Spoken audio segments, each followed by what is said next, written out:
Activating live stream for Unfilter pre-show. Computating backup streams. Preparing for one hell of a show. And tightening the belt because we gotta get down to business.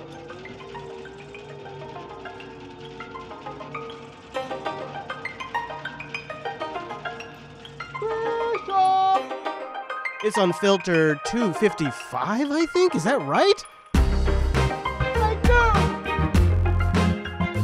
Oh, yeah. Okay. Come home to Simple Ricks.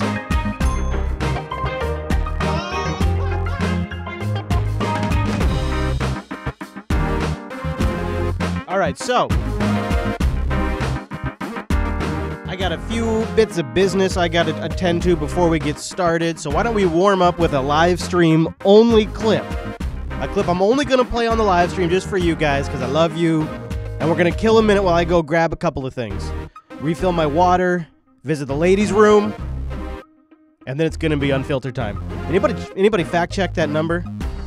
It's not, I don't think, is it really 255? That doesn't seem right. Somebody fact check that for me. All right. The bell is working again. I have certified the bell. Red Book is within grabbing distance. I think we're pretty much ready to go.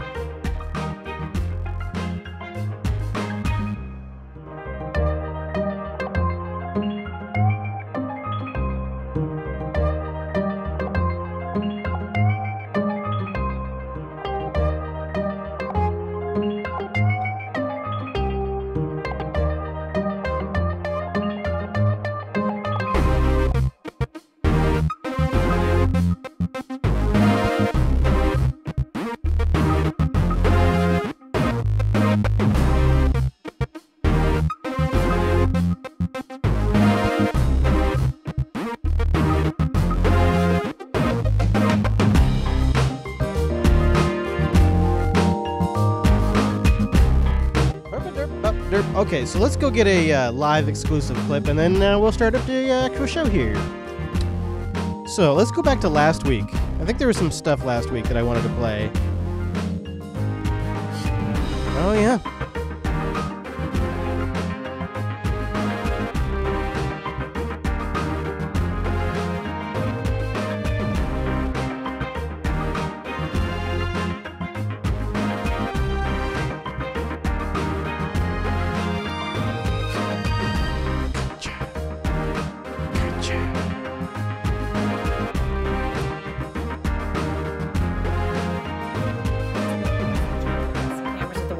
Flanked by his commanders. You guys know what this represents?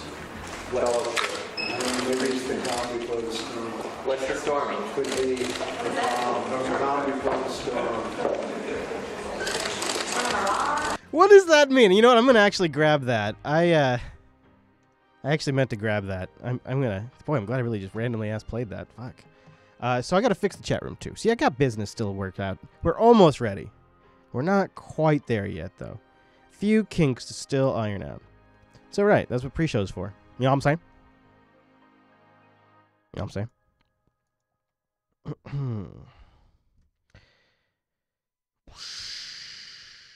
saying? Yes.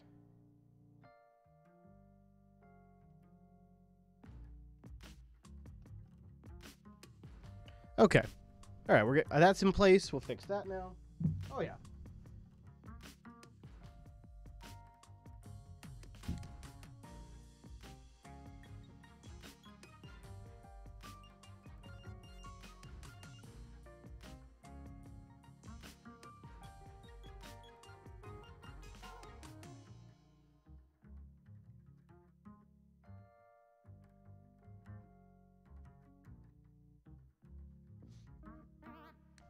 There we go. Oh, also we got to switch it over to the Unfilter room, don't we?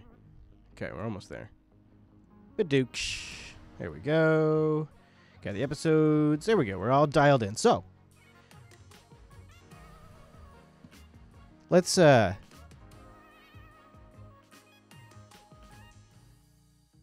Okay. All right. Now I got something for you here. Don't want it to be a downer though. Is this a downer? This is a weird one. This is a weird A one. new study has found bees across the globe are being exposed to dangerous agricultural chemicals. The study tested honey samples and found 75% of those samples from 6 continents tested positive for pesticides, which are known to harm pollinators such as bees. So what does this mean exactly for the bee population? Earlier, I was joined by Edward Mitchell, the author of this study and a biology professor at the University of Neuchâtel in Switzerland. I first asked him about his study and how it shows there are very few places where he and his team did not find any contaminated honey samples.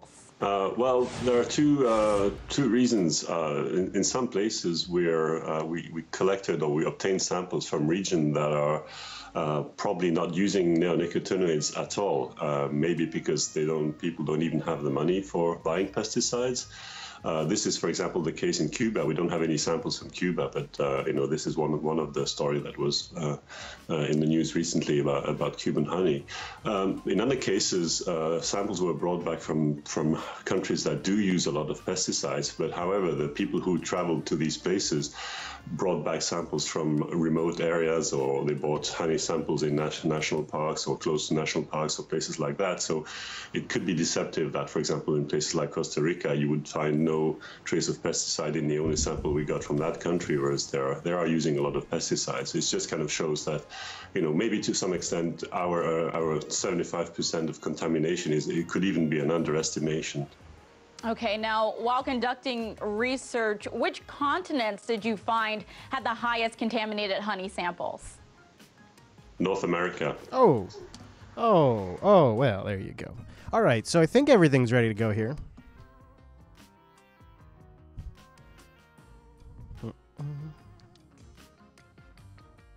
Okay. Overtime time. It's overtime time, guys. Just gotta cue up some music here. That's fine, I guess. All right, so we'll cue that up. Put that down there. Okay. Now, the overtime is not going to be super long this week, so we may have some more live stream time to kill, depending on Chase's progress. I have not heard from him yet.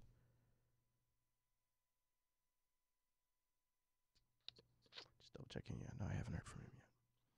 So we may have some extra free time to kill, but we got clips. We got clips. Okay. Here we go. It's the Unfilter episode 2. Do we confirm the number? Did we confirm 255? Yeah, 255. What? Yeah, okay. 255. That's the 255.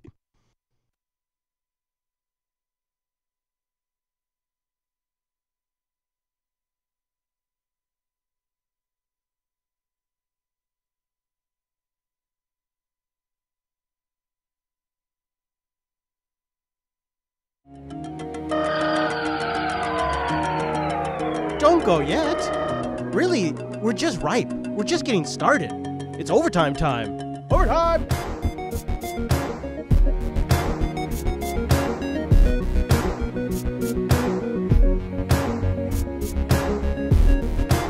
Brought to you by our patrons. Patreon.com/Unfilter!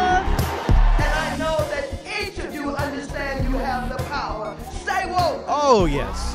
I am very woke today. Thank you. Thank you, Maxine. And thank you to our 2 new subscribers. Yes, 2. The number 2, like 2 fingers, 2 new subscribers. Holding up the line goes to Chad and David.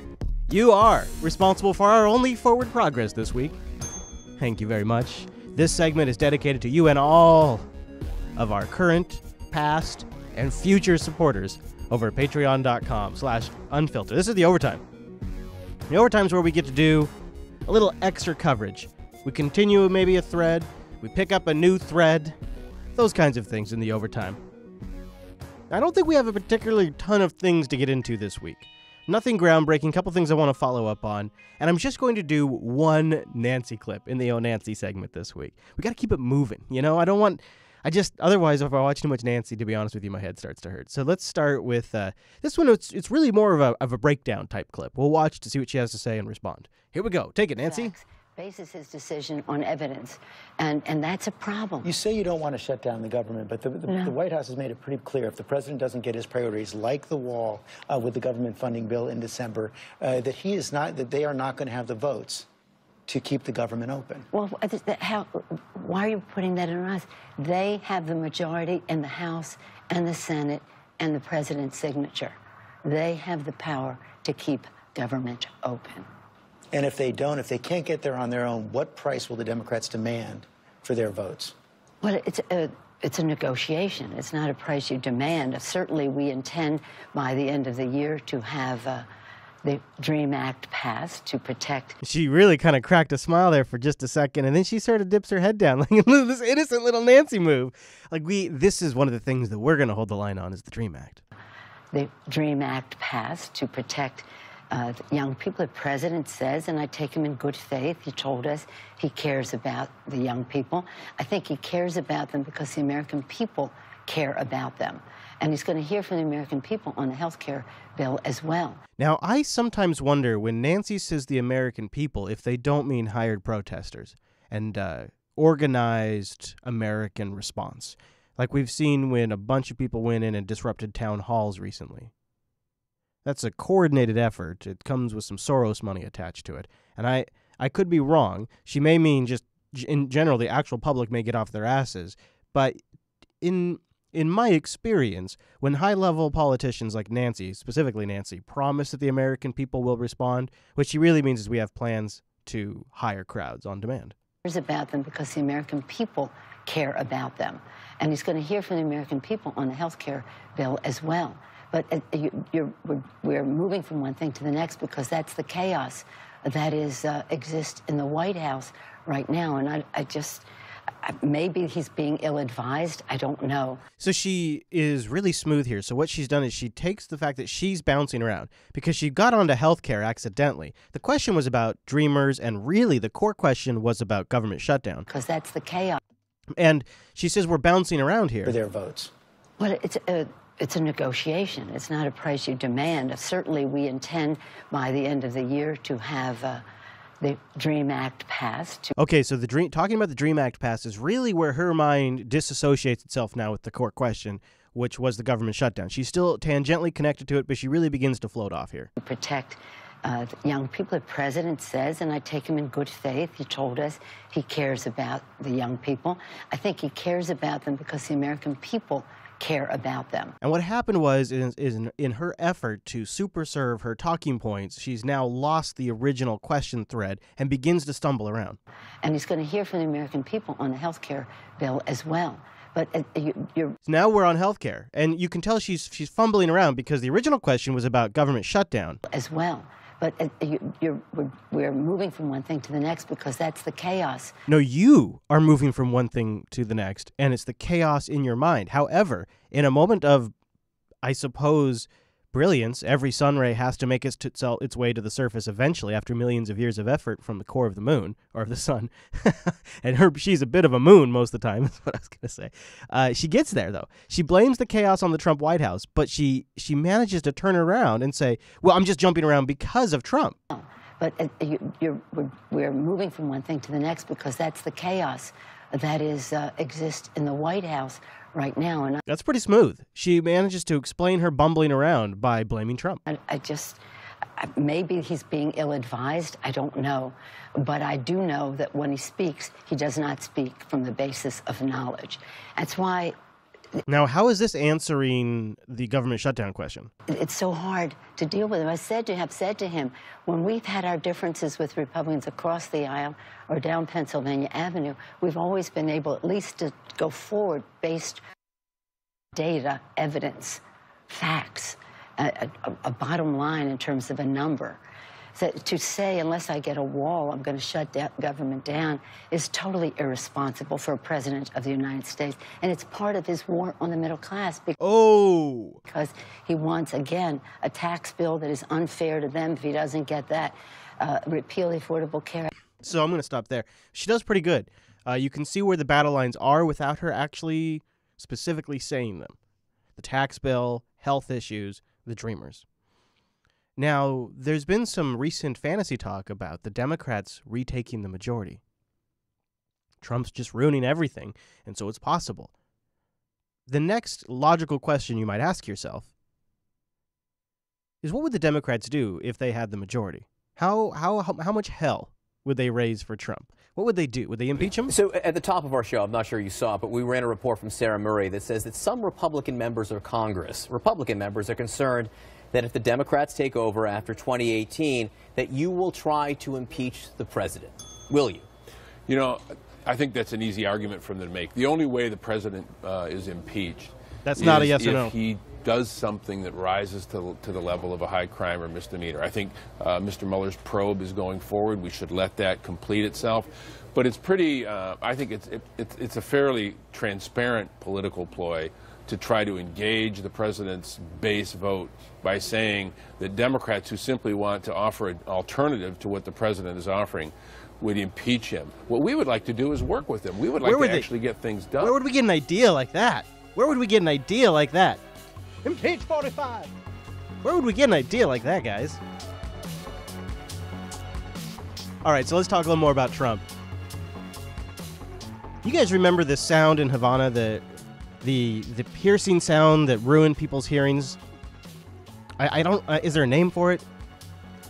It was like a hypersonic sound attack, and there was diplomats in our embassies that essentially had their hearing really screwed up by this attack.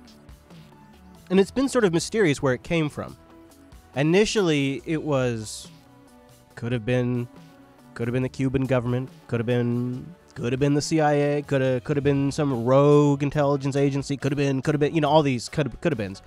And now, as time's gone on, pretty much the CIA and the U.S. government come out and said, no, it wasn't us. It was the Cubans that did it. And the Cubans, I don't know what you're talking about. I don't know what you're talking about. It's a fascinating story. Here's a little more on it. Thank you, Mr. President. General Kelly said on just last week that you believe that Cuba could stop the attacks against Americans. Do you believe then that Cuba is? I think Cuba knew about it. Responsible? Sure. I do believe Cuba is responsible. I do believe that, and it's a very unusual attack, as you know. But I do believe Cuba is responsible. Yes.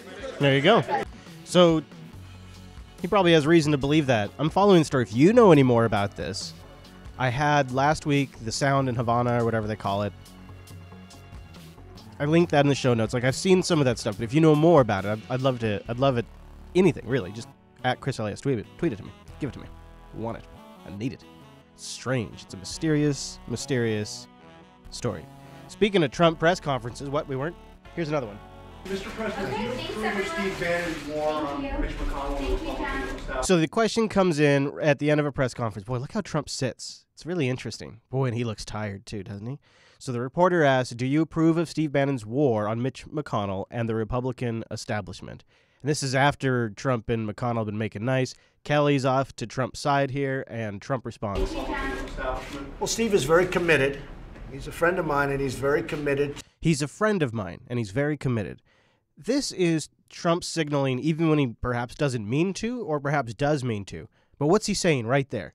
He's a friend of mine. He's a friend of mine. And what he's saying is, we're not enemies. We're getting along. We're still on good terms. He's a friend of mine. You know, you have different levels or gradients of this. He's someone I respect. He's someone people tell me about. He's somebody I heard a lot about. He's an individual. You know, then to degrading terms where he'll even begin branding people with nicknames like Crooked Hillary. So he's got a range of how he addresses people, and Bannon falls into the friends category. And it's interesting how Trump communicates, because he signals so much in his basic communication style, either intentionally or not. I'm not sure, but either way, you're able to grok that he and Steve are still on good terms. Very committed. He's a friend of mine, and he's very committed to getting things passed. I mean, look, I have, you know, despite what the press writes, I have great relationships with actually many senators, but in particular with most Republican senators. But we're not getting the job done. And I'm not going to blame myself, I'll be honest. They are not getting the job done. You know, very gracious of you. And I'm not going to blame myself, I'll be honest. Yeah, I love that part. They are not getting the job done. We've had health care approved, and then you had a surprise vote by John McCain. We've had other things happen, and they're not getting the job done. And I can understand where Steve Bannon's coming from, and I can understand, to be honest with you, John, I can understand where a lot of people are coming from, because I'm not happy about it, and a lot of people aren't happy about it. Oh! Tough talk. Tough talk. Bannon's still in the green column, I suppose. Did you hear about the U.S. pulling out of UNSECO? UNSESCO, I think is what it is. This clip will tell you a little bit about what that is. The U.S. State Department has announced that the country is withdrawing from UNESCO, the UN's educational, scientific and cultural organisation. Well, one of the main reasons cited by the State Department is concern over UNESCO's alleged anti-Israel bias and the organisation's mounting arrears. Can't have anti-Israel biases. Well, 6 years ago, member states voted to accept the state of Palestine into UNESCO, a move that angered Israel and its U.S. ally. Yeah. Well, for more on this story, I'm now joined by RT's Samira Khan in Washington. I don't really think you need any more. That kind of explained it all right there. I mean, hi there, Samira. So what are the full reasons behind this decision? Well, Washington announced that the U.S. is withdrawing from UNESCO, the UN's cultural body it found in 1945, citing anti-Israel bias and the need for fundamental reform in the organization. The U.S. said that the move will take effect on December 31st. The UNESCO Director General said the move was a matter of profound regret. Let's take a look. Oh, I'm sure it is. I'm sure it is. I regret it already. You remember last week how we were talking about timeline questions with the Vegas shooting?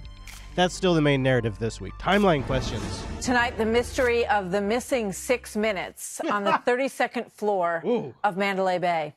New developments tonight in the Vegas massacre investigation that shed light on a haunting question. Could the shooter have been stopped? Trace Gallagher, live in our West Coast newsroom with these new developments. Hi, Trace. Hey, Trace. How's it going, man? Hi, Martha. I want to emphasize that Las Vegas police have not said exactly when the first 911 call came in from Mandalay Bay security or anybody else inside the hotel. The Associated Press is now citing a U.S. official who says the hotel waited until after Stephen Paddock opened fire on concertgoers before notifying police. That is huge because we know at 9:59 when security guard Jesus Campos was shot in the leg, he radioed and or called security about the shooting. And seconds later, maintenance worker Stephen Schuck radioed this. Listen. Call the police. Someone's firing a gun up here. Someone's firing a rifle on the 32nd floor down the hallway. Right. Call police. The concert shooting began at 10:05 p.m., meaning 6 minutes went by before police were notified that a gunman was holed up on the 32nd floor. But MGM, which owns Mandalay, is again disputing police, saying, quote, this doesn't have to be a, boy, I've seen this twisted to so many different conspiracies online. And I think I gave the wrong impression last week that I'm buying into some of these more than, wait, I apologize if you can hear my blinds in the background making a quacking noise or a farting noise. I'm not sure if it's coming across on mic. It's a windstorm here in the studio, and it's blowing through the cracks of the window. It's making like a quacking noise to me. Anyways, I'm not really subscribing to any particular theory with these shootings. I find that to be a kind of a waste of time. How can we ever really know all the details from where we sit?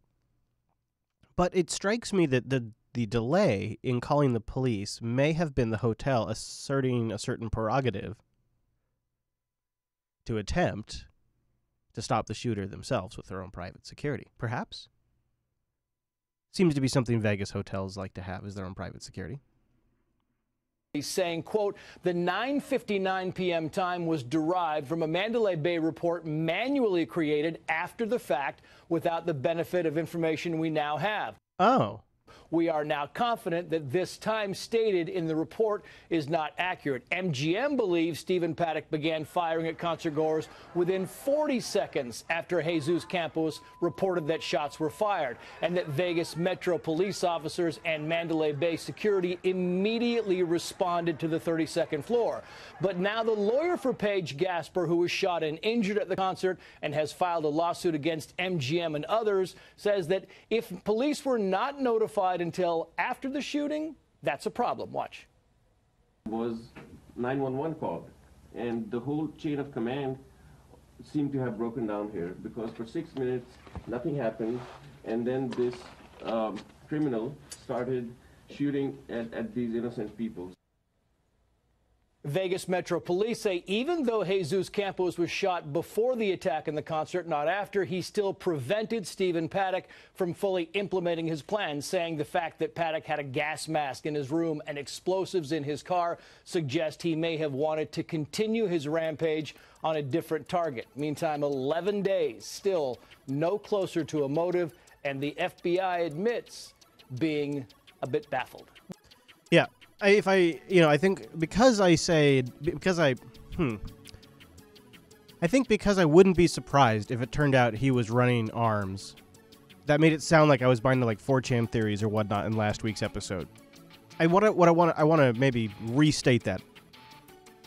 This could have just been a crazy person, but I also believe there is a distinct possibility that somebody who's gotten wrapped up in a lot of bad stuff could also just be somebody who would be the right kind of psychopath to do something like this. As in, if he was potentially a gun runner, he would also be maybe more inclined to be a psychopath that would murder people because he's selling guns to murderers. I don't know. That's why it just wouldn't surprise me. I'm not saying I subscribe to the theory. There's also a story last week that I didn't quite fit into the show, mostly because I think it required a lot of editing, and I gave a pass at some of the editing, and I wasn't happy with the results, so I set it aside. And it was a Project Veritas video that just needed to be sort of cut down and condensed. Now I'm going to play this clip because it's RT's attempt at doing that, and this is a fascinating story about YouTube censorship and the New York Times and kind of the thing that Project Veritas has gotten good at. The journalistic standards of the New York Times newspaper have been questioned after a video surfaced of one of its editors revealing his political and professional views. And you're going to be helping with the Times, right? Yeah. Cool. Thank you. I will be objective. Yeah. Air quotes. After the campaign, I'm like, no, I need to get back in the news. So this guy is the audience strategy editor for the New York Times, and he says, after the Clinton campaign, I'm like, no, I need to get back to news and keep doing shit because, like, this isn't going to change. Keep doing because, like, this isn't going to change. Well, the man you saw in the video there, Nicholas Dudek, is an audience strategy editor for the New York Times. He says he previously worked for the campaigns of both Hillary Clinton and Barack Obama. Besides that, he once claimed that former FBI Director James Comey was his, quote, godfather, although he later changed his story on that. The New York Times has reacted to the revelations released by Project Veritas. In a statement, the newspaper did admit that Dudek apparently violated the outlet's own ethics code, but they claim that he exaggerated the control he actually has at the outlet. However, an editor bragging about his own bias might turn out to be just the tip of the iceberg, as Project Veritas has released further revelations regarding Dudek and his connections to people at Silicon Valley. With more on that, here's RT Samira Khan. They have such cheeky teasers. Project Veritas has just released its second video featuring audience strategy editor Nick Dudek, who delved further into influencing the news, but this time through social media manipulation. He even calls himself the gatekeeper who decides what goes out and what doesn't. But what's particularly interesting is that sometimes his decisions aren't made in the interests of the media organization he's working for. As an editor, I'm a gatekeeper, so I can choose what goes out and what doesn't go out. And let's say we wrote something about Facebook negatively. We actually just did a video about Facebook negatively. And I chose to put him in a spot that I knew wouldn't do well. What was the story about? Now, in that particular soundbite, Dudek refers to the New York Times video, How Facebook is Changing Your Internet, posted back in September. Besides that, he also bragged about how his friends, quote, curate the front page of YouTube. Project Veritas also managed to reach one of Dudek's YouTube connections, friend and former colleague Ernest Petty, who works as YouTube's brand and diversity curation lead. Brand and diversity curation lead. How about that for a title?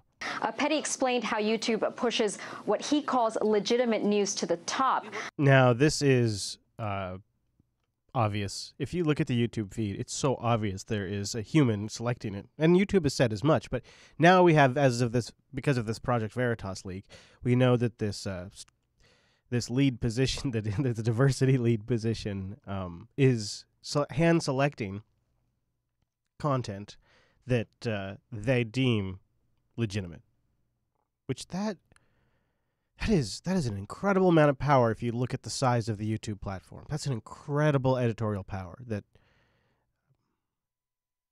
really is really, I think, not enough thought's been given to that, because that's a massive amount of influence. It's really staggering. How YouTube pushes what he calls legitimate news to the top, manipulating algorithms to promote certain news pieces and even censor content. But according to Petty, his team has the ability to control the news carousel, saying that a relationship with YouTube is, quote, invaluable for Dudek and the New York Times.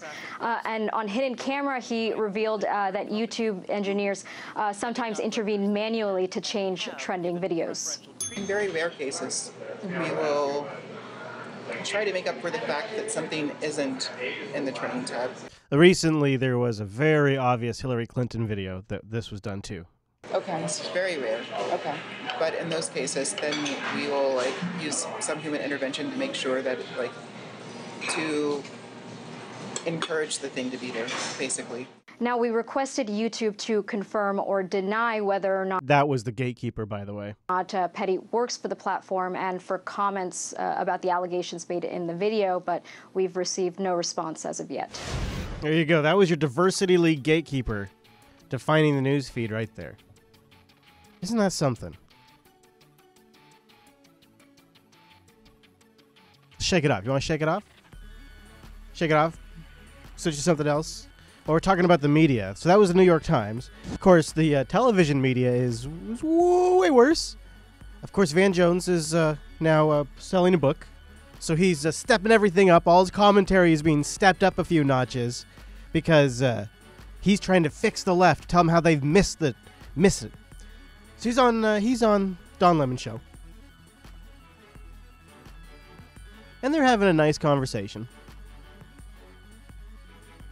When the Trump supporter begins to say something and the whole thing just falls apart. So I'll back it up a bit so we don't have to watch the whole thing. We'll come out of Van Jones and we'll just let the train go down the rails. And if it wrecks, wasn't our fault. Wasn't our fault. Because they'd rather play politics and divide the country for their political gain as opposed to uniting the country for the country. That's a very good point, because if you're in the Rust Belt, sure, if you're in coal country, and you're a Trump voter, you don't have a job, you aren't being listened to, and you want people to listen to you. Man, boy. Isn't this like, I hate to do this actually, but I intellectually just have to be honest with myself. This to me feels a lot like if a white person were sitting here trying to explain the struggles of Don Lemon. Because Don Lemon is a well-to-do, from the coast type person who lives in a city and works on a national television show. It is famous, and then sits and is an on the record anti-Trump person. Thinks he's a racist, thinks he's an idiot, and then he tries to project for Trump supporters. It feels gross to me, and it feels like he would jump all over somebody.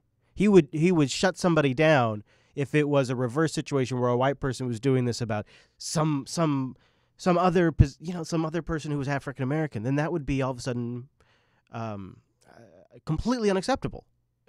But in this case, when Don's doing it, it's completely fine, even though it seems like the same evil. have a job, you aren't being listened to, and you want people to listen to you, your issue that's affecting you, then why won't you listen to the issue that's affecting someone else? Oh, so you can hear he really has contempt. Because he's, well, if they just want people to listen, then how come they're not willing to listen? Bunch of assholes. He thinks he's got him. He's really proud of himself. You can see it, too, in his face. He's proud of this. That's affecting you. Then why won't you listen to the issue that's affecting someone else? I think it seems to be. Well, I think it's a little bit. I think. Oh yeah, he's got it. He's got him now. And of course, the time, and he then turns and addresses the end of that question to the Trump supporter. Van Jones and the gal who I've forgotten her name are looking across at the Trump supporter too. So it's all eyes now. All right, he's got you on hypocrisy. See, he's not looking at this guy the entire time he's bringing the question up. This is fascinating. The entire time he's making his great point, he's really looking at Van Jones and the gal, his left supporters, almost the entire time. Wow, it's not until he says the word hypocrisy, he kind of pivots and then directs the question at the Trump supporter, and the other two CNN hosts at the same time lock in on the Trump supporter. So it's obvious we're putting the hypocrisy question on you. Very good point, because if you're in the Rust Belt, sure, if you're in coal country, and you're a Trump voter, you don't have a job, you aren't being listened to, and you want people to listen to you, your issue. See, he's not speaking to the Trump guy at all. He's really kind of pulling in support there from Van Jones. Van's just sort of nodding his head and looking, yeah, right, you're right. Then here, watch him turn at the last second. That's affecting you. Then back to Van. Why won't you listen to the issue that's affecting here we go. someone else? Now he's laying it down on the Trump supporter. I think it seems to be. Well, I think it's a little bit. Ooh, and then hitting him with the hit. Oh, just bam! He's really got him, and boy, he's proud of himself. And Van's like, yeah, you got him. I think it's a little bit different than that. I think a lot of people say you have the right to protest.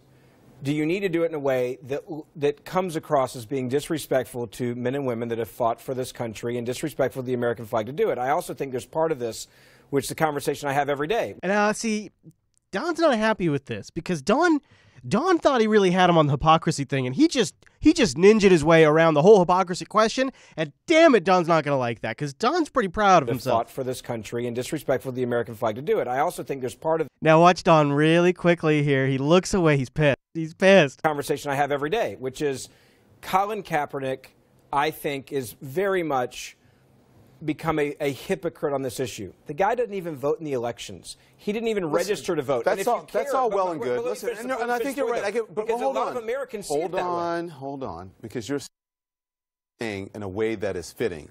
Who's to say which way you should protest is fitting? It wasn't seen as a protest of the flag until the president made it that issue. As a matter of fact, as you know, Colin Kaepernick spoke to a veteran. This is what they have devolved into now. Is they just sit here and they churn this stuff all the time.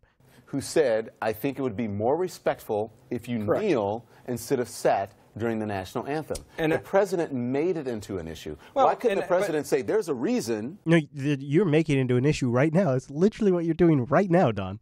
That Colin Kaepernick, as Van said, is not standing during the national anthem. I represent all Americans. Let's understand why he's not standing and see if we can come to some sort of... So what do you think of that straw man, huh?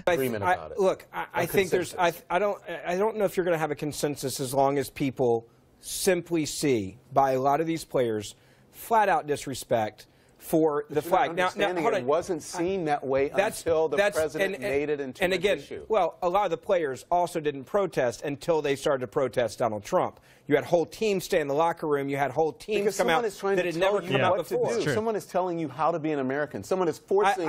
Why would you force? Why are you forcing patriotism on someone? Let's be clear. You can't no force one's forcing patriotism. it. The president has a right, and I think this is an obligation. Where is this going? Every president has an obligation to protect and defend the honor and the integrity of the flag, the national anthem, because of the President of the United States of America. Which is respecting that. Well, first of all, no one's saying they don't have a right to protest, though. I want to make that clear. Everyone picks and chooses about it. We don't even know if it's right, according to the flag code, to have the flag stationary behind him in that interview they did with Fox tonight. Because the flag is supposed to be free-flowing.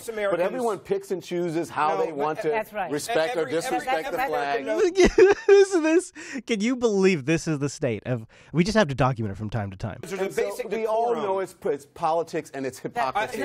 This is what the media is turning his presidency into, right here. This is what we watch on a daily basis. Because if you're respecting the flag and the national anthem and what this country was built on, the people who fought and died, He's fired up. fought and died for you to be able to protest in whatever way you want to. That is the American way, not to tell people that it's how and what to inappropriate do. during the national anthem to chug a beer. The same way Don's like, what? to blow bubbles in church. I'm I don't need in a bar almost to teach every me that. weekend during football season, having wings and beer, and everybody's chugging beers, and I look around. What? What's that? I'm saying when you're at the who are when you're screaming at about the people field, not standing. When you're at the field, you know it's different. Don't act like How it's is it not. different? Why is it even? Why is it even done? Why is it even done? To honor. Why is it done? Let me answer the question. It's to honor the United States of America, what we become as a country. We know let me finish. we're in if America. you're going to ask a question, at least but let we me finish know, it. But you're giving some bull crap answer. You don't we like know. my answer. No, it's you not. don't like my your answer. That's is not bull crap. It's not true because we know we're in America. Again, let me finish It's answering. not as if we're playing some international country. It's two American teams playing each other. We know that we're on American soil You're and we have rights. smarter than this. No, you're smarter than this. No, don't tell me I'm smarter than that. Yes, I'm smarter than the answer. I'm I'm smarter than the bullshit answer that you're giving. Do you put your feet? It's not BS. It is bullshit. Love it. Oh, this is why you watch the show, right? Because we save you from 99.5% of that. And every now and then we share just a small glimpse of all of the crud that we sift through to make this show possible. Unfilter is truly just the news you really got to know about. Thank you for making it possible. Patrons, patreon.com/unfilter. Thank you for joining me for the whole dang show. If you made it through the overtime, say something in the comments as part of the overtime club. This is gonna be a thing. We're gonna have to change the name though, so that way I know you actually stuck around. So this week it's Overtime Club. So if you're part of the Overtime Club, drop it in the comments below. Hit the thumbs up. Those are things you do on YouTube now. I don't know where. Oh, Discovery, right? Discovery? What? Brand recognition? I don't even know what that is. I hate YouTube. What? Oh, views. Go. Okay. All right, yeah, give it a thumbs up. All right, thanks for being here. See you next week.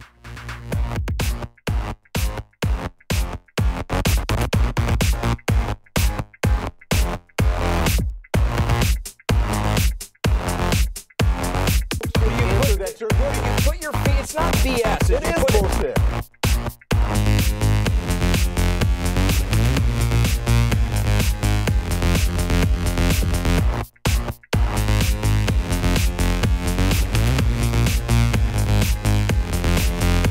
Reclaiming my time.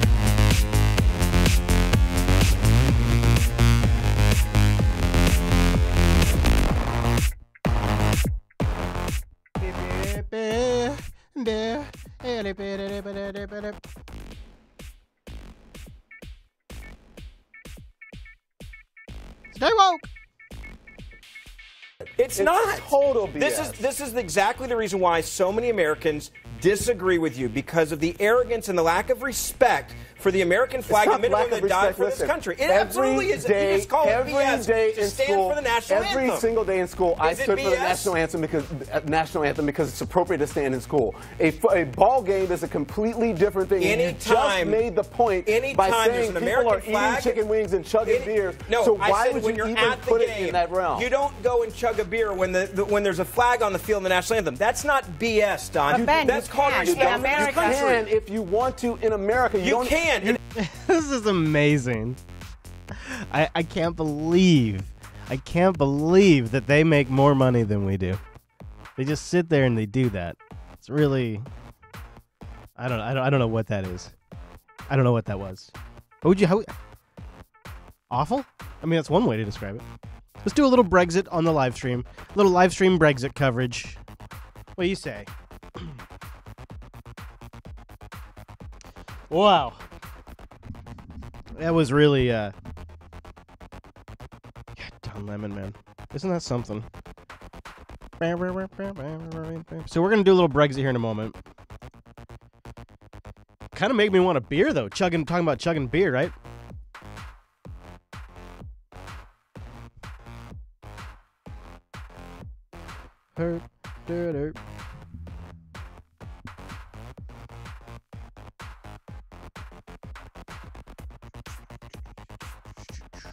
So, Brexit. Something that I feel like we could use a reporter on the ground telling us about, because I need more Brexit 411 infos. But I got a little clip here from NBC News. It's a couple of minutes long, kind of perfect for the live stream. Oh, yeah, yeah, it's gonna be like that. Gonna be like that, huh? Boom. Now what are you gonna do? Switch away. All right, here's NBC on Brexit. Stand by. We come in the end of the lane to come up here to like the cows. There was 3 guns on the other side of the road, just sort of a bank down. They were lying there. I was only about 2 to 3 metres away from the van. It was the other side of the road. Everything was just blank, and the car in front of me was on fire and the car behind me was on fire. This is only 200 yards from where the shots were fired to the people who would have been on the road here. And as I said, this is an everyday occurrence during our worst days of the Troubles, which we don't want to go back to. We certainly do not want to go back to. Comes that border, hard border, especially a hard border, it may give incentive for the hardliners to start up violence again, to try and bring about that United Ireland. We're marginalising ourselves, isolating ourselves by doing this, and that's all part of the Brexit. In the late 20th century, Northern Ireland was one of the most contentious and violent regions in the world, and many of the nearly 2 million current residents worry Brexit could lead the region down a dark but all too familiar road. I have a son and daughter, and I have grandchildren, and I certainly don't want to see anything that's going to create a threat to their well-being or their livelihoods or, their lives, which has been the case in the past. And I'm not saying the border is going to cause that, but it could cause ripples. The ripples could lead to a tsunami. Created in 1921, this region, slightly larger than Connecticut, and its then 1.25 million residents, were to be British citizens subject to United Kingdom governance. About 60% of the inhabitants were Unionists, those loyal to Britain, most of whom were Protestant. The remaining minority were Catholic nationalists, favoring a unified Ireland free of British rule or influence. Starting in the late 60s, long-simmering hostility boiled over into open, persistent violence, thus beginning the Troubles, as the conflict would come to be known. Extreme Protestants, so-called loyalists, and the terrorist gang, the supporters of the IRA, Sinn Féin, those two are always going to be extremes. I mean, Ireland is noted for north and south, for Troubles.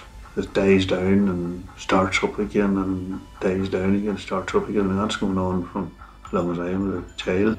The UK responded to escalating violence militarily, stationing troops across Northern Ireland and installing watchtowers along the physical or hard border.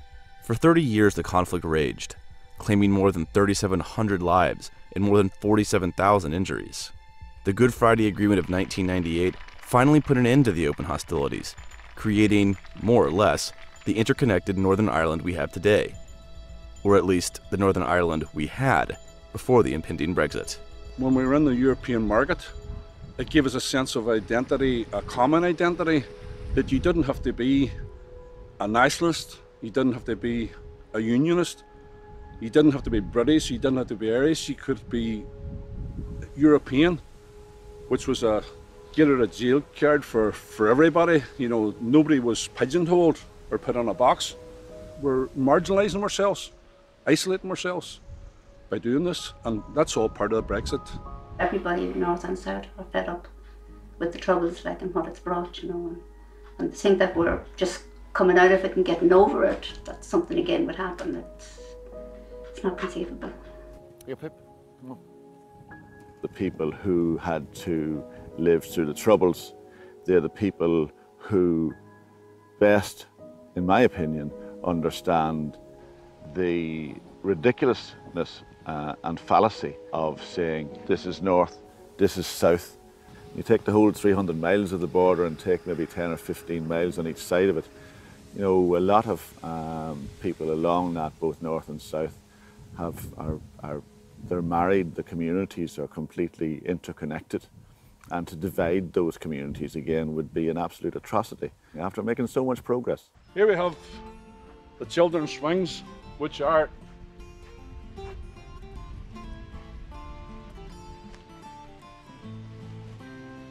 six yards from the so-called border. This is the border. We're now standing in Derry, or Londonderry, and over the hedge is Donegal, which is in the south of Ireland. This is supposed to be the north of Ireland. So what's the difference to, you know? There's no real difference. 15 miles of border that there's absolutely no fence, no anything on whatsoever. The border's invisible now, and that's the way we intend to keep it, and we don't intend to start rebuilding a border or having a border again. I cannot see it. I just can't envisage it. I think that we have moved on. I certainly hope we have moved on. The very thought of dividing it now and putting in some sort of a hard border or some sort of a structure along it just borders on the ridiculous, really. Yeah. Sorry, I didn't actually mean to use the pun.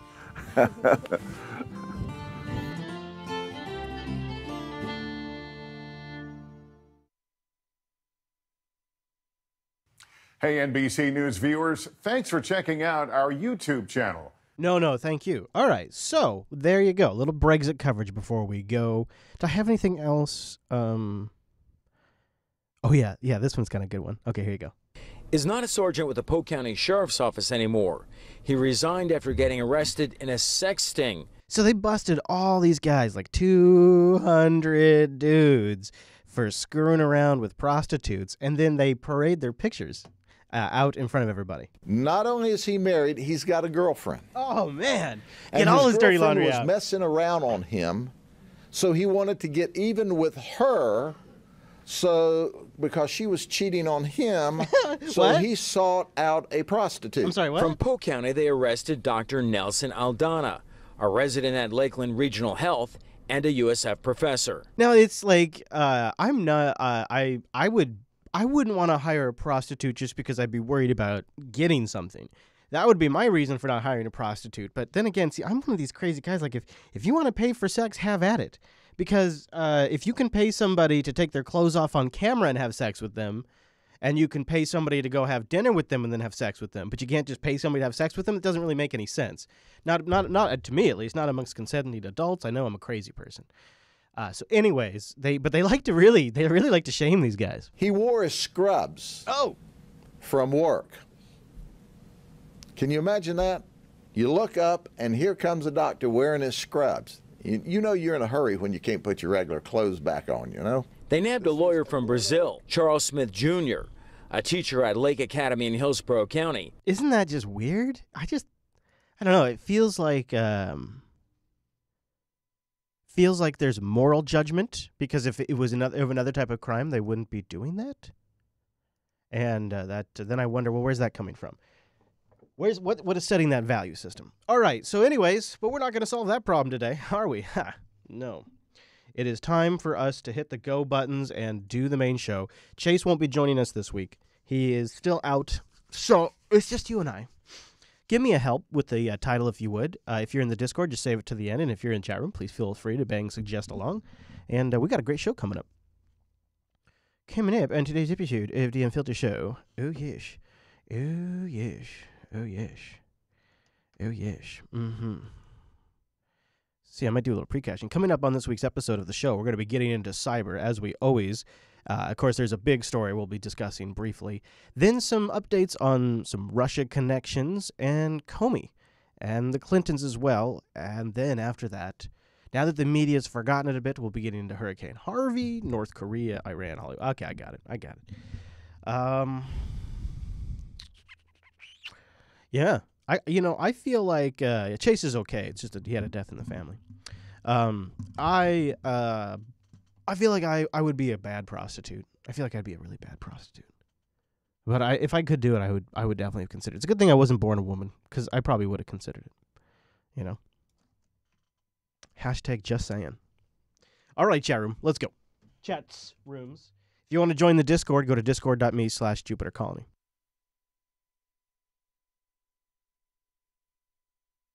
Oh, yeah. This thing's too loud. In there, you'll find an Unfilter dedicated room. All right, here we go. In 3, 2.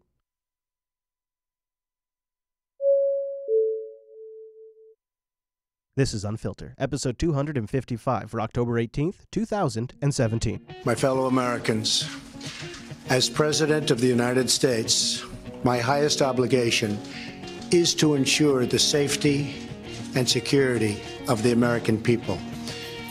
History has shown that the longer we ignore a threat, the more dangerous that threat becomes.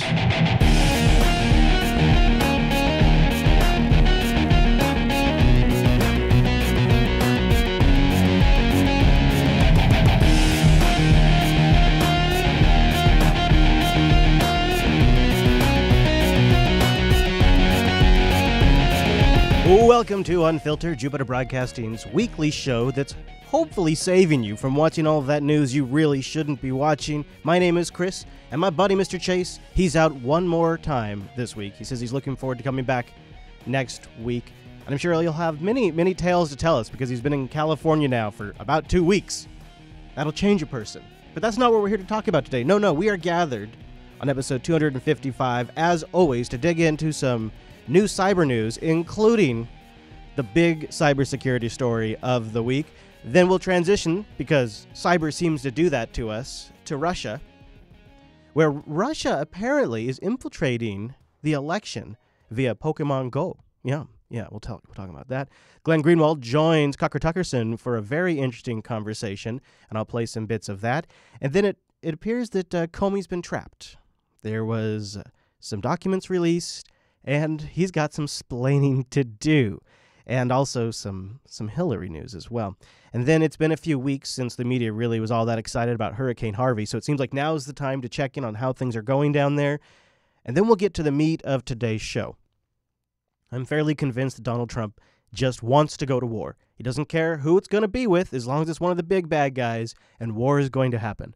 And I'll make my case in today's episode. And then we have a few other things to talk about. Some really interesting news coming out of Hollywood. Yeah, I said Hollywood. We're gonna wrap up the Weinstein coverage with a couple of notes. And speaking of notes, we'll end it all on a high note. So let's get started, guys, with the cyber. Well, a security feature at the heart of most Wi-Fi enabled devices, from smartphones to computers, is now putting nearly all of them at risk. A bug known as crack exposed a fundamental flaw in the technology that secures wireless networks with a password. With crack, a hacker can access a secure Wi-Fi network and collect data from the traffic stream. Oh man, geez, this is clunky, huh? Wow. So they're talking about the ability to essentially reset WPA keys to zero them out, and then do man-in-the-middle attacks, get access to the data. And WPA2 is sort of WPA2 is sort of the it was the encryption standard for Wi-Fi that was quote unquote government grade, and it was the one that really gave companies and businesses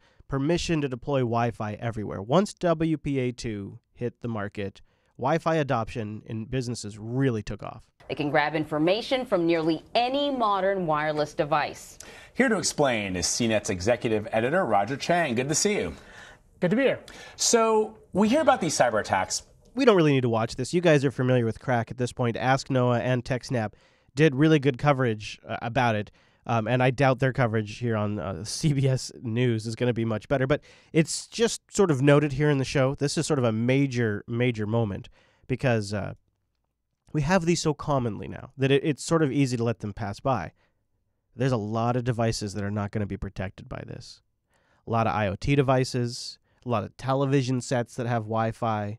All of the devices over the last couple of years that manufacturers have been adding Wi-Fi into, like DVRs and heck, you know what? It's kind of funny. Even my sous vide machine has a Wi-Fi chip in it. I think it's, is that going to get fixed? Are all these Android devices going to get fixed? So we really have a situation that really seems quite bad. Like hardware is just not getting updated, and so they're just abandoned devices. So they just remain in use. So they're just vulnerable, and we're just adding more and more things to that list now. What do you do with that? Tell me in the comments. What What do you do with that? Because we have bigger problems. Apparently, Pokemon Go is being used by Russia. Aside from North Korea, the frenzy over Russian interference in the U.S. has now reached new heights. The global gaming sensation Pokemon Go is now being hyped as a meddling tool for Moscow in the U.S. election. Pokemon? Pokemon, Brooke. No this way. Went far beyond this. It did. It went far beyond Facebook, Twitter, YouTube. The elaborate claim is that the supposedly Russia-linked site posed as part of the Black Lives Matter movement and used the game to intensify U.S. racial tensions. Oh! However, no attempt is even made to explain how that might have influenced the U.S. election.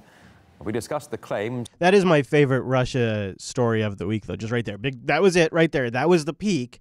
And then, of course, there's the one that's probably the most noteworthy. There's news on Manafort a bit. I'll just play a portion of this. Tonight, with Paul Manafort, a key focus of investigators looking into connections between Russia and the Trump team, our NBC News investigation reveals new evidence of the money trail connecting Manafort, President Trump's former campaign chairman, to Moscow. $26 million more than has been reported before. Oh, snap. Money loaned to Manafort before 2012. What? Before 2000? Who was president? Before, wait a minute. By this man, Oleg Deripaska, a Russian billionaire with close ties to Vladimir Putin. I would think most Russian billionaires have close ties to Vladimir Putin. That's sort of how Russia works. Which may explain why, according to recently leaked emails, Manafort offered the Russian a private briefing about the Trump campaign. They were unsecured loans. Right. So we don't know if they were paid? You can call it a loan, you can call it Mary Jane. If there's no intent to repay it, then it's not really a loan, it's just a payment. So that's going to obviously, well, we'll be looking into that. But I want to move on to this conversation between Greenwald and Tucker, because this was right on point. And these two guys are really kind of on two opposite ends of a spectrum. And I like that they still come together and have a respectful and productive conversation. It's been 49 weeks and counting since the 2016 election. The hunt is still on for proof of Russian meddling. Did Putin get Trump elected? We still don't know. We did recently speak, though, to progressive journalist Glenn Greenwald, who said the press is replacing good reporting with inaccurate scandal mongering. Watch this. So, Glenn, just to get to the facts of this story, it is conclusively shown that the story about the 21 voting systems being hacked is untrue, correct? It's false in two ways. One is that several of the states included in the list, such as Wisconsin, California, and Texas, said that the websites that the Homeland Security Department cited have nothing to do with voting systems. They're entirely unrelated. And it's false in a second way, which is a lot of the stories, in fact, most of them said that Russia tried to hack into the voting systems, when in fact, even Homeland Security, it can only show that what they did was scan those computer systems, which is... Yeah, let's stop there, because that is the crux of it. That's what we talked about during the election while this was happening, is these were IP scans, like vulnerability assessment scans. And at the same time that those scans were supposedly conducted by Russia, DHS was also conducting the same type of scans. Identical type of scan, but it's coincidence, perhaps. I mean, they would theoretically have the IPs in the log, right? When in fact, even Homeland Security, it can only show that what they did was scan those computer systems, which is basically casing something to see for vulnerabilities, and made no attempts to actually hack into them. So it was false on various levels. So you and I... That's the 21 states. When you hear 21 states were attacked by Russia during the election, crap. It's all crap. Don't agree on a lot of issues, but I think we share the same concern about this story, and that is that American journalists are being manipulated for whatever reason by the intelligence community in the United States. Also, something that I've asserted on this show is that these anonymous leaks from the intelligence agencies are targeted and intended to skew the narrative in their favor and start a discussion in a certain direction, without ever having to go on record with any names or anything like that, or any proof. And the media has just been running with it. Although I don't think they have been tricked. I think they're doing it willingly. Reason by the intelligence community in the United States. And I'm wondering why, after years of having this happen to American journalists, they're allowing this to happen again. That is a good question. Why, after they've been bamboozled about so many things. The intelligence turns out they're spies. The intelligence agencies are composed of spies, and they lie. Spies lie. That's what they do. They lie. They lie for the good of the nation, they think, I would suppose. I don't know why they lie, but they lie. And so why does the media, who's supposed to be reporting fact, take the word of professional liars? And why do they do it over and over and over again? That's essentially what he's asking. It's a great question. Well, that's the thing. I would reframe that a little bit. I don't actually think so much that journalists are the victims in the sense of that formulation, that they're being manipulated. I think at best what you can say for them is they're willingly and eagerly being manipulated. Because what you see is over and over they publish really inflammatory stories that turn out to be totally false. I think it's a combination of issues. Glenn's completely right, and he would know, but I think it's a combination. It's access to information. So they want to have access to the information. They want to have the exclusive information. They essentially trade in information, and the better information they have, the more popular they become, the more advertising revenue they get to make. So that's one reason why they do it. The other reason, of course, is because they have a political bias. And so their political bias is probably making them more inclined to go with a certain story narrative than another, or seek out a certain story narrative, or be motivated to investigate a certain story narrative. And you combine multiple factors, then you figure there's also a profit and revenue aspect of it, of course. And what happens in those cases? Nothing. They get enormous benefits when they publish recklessly. They get applause on social media from their peers. They get zillions of retweets, huge amounts of traffic. They end up on TV. They get applauded across the spectrum because people are so giddy and eager to hear more about this Russia and Trump story. And when their stories get completely debunked, it just kind of everybody agrees to ignore it, and everyone moves on, and they pay. Yes, certain narratives stick. We go with some, and they come up over and over again, and we just repeat them. And certain ones we just completely drop and never discuss again. When I say we, I mean the national conversation. No price. At the same time, they're feeding and pleasing their sources by publishing these stories that their sources want them to publish. Exactly. And so there's huge amounts of career benefits and reputational benefits and very little cost. Yeah, exactly. When they publish stories that end up being debunked because the narrative they're serving is a popular one, at least within their peer circles. Yeah, it's like nobody gets fired for buying IBM back in the day in IT. And then nobody got fired for buying Microsoft. And now if you're implementing Linux, nobody gets fired for buying Red Hat. So if nobody's going to get fired for going with the narrative that everybody wants. And if you misstep a couple of times, well, that's in the heat of a rushed investigation to get to the truth. Because you know what? Democracy lives and dies in the light of truth. When they publish stories that end up being debunked because the narrative they're serving is a popular one, at least within their peer circles. Exactly. Gosh, that's so dishonest. I mean, I think all of us in journalism have gotten things wrong. I certainly have. And you feel bad about it. I mean, you really do. And there's a consequence. You really think there's that level of dishonesty in the American press? I think what it is more than dishonesty is a really warped incentive scheme. Yes. Bolstered by this very severe groupthink that social media is fostering in ways that we don't yet fully understand. Yes. Most journalists these days aren't in congressional committees or at zoning board meetings or using shoe letter reporting. They're sitting on Twitter talking to one another. And this produces this extreme groupthink where these orthodoxies arise, and deviating from them or questioning them or challenging, believe me, results in all kinds of recrimination and scorn. And embracing them produces this sort of in-group mentality where you're rewarded. And I think a lot of it is about that kind of behavior. Nailed it. That is what the issue is. It's a super complex issue. It's not some evil conspiracy to propagandize the American people. That's what Soros is doing, and those things, and he pulls certain strings. But at the end of the day, it's human beings that are writing this stuff, and Glenn has a lot of good insights into that. Insights coming in from the Clinton investigation too. Remember back when Comey was still a thing, and he was the director of the FBI, and he was investigating Hillary Clinton. Well, it looks like he drafted a statement ending the Clinton email investigation long before they'd done interviews and really had done much investigating. At least that's what appears to be coming to light now. The classified information suggests the final conclusion of the Hillary Clinton email scandal was prepared before the investigation had concluded. Former FBI Director James Comey had his final statement ready into Clinton's use of a private server while she was Secretary of State 2 months before the probe ended in July 2016.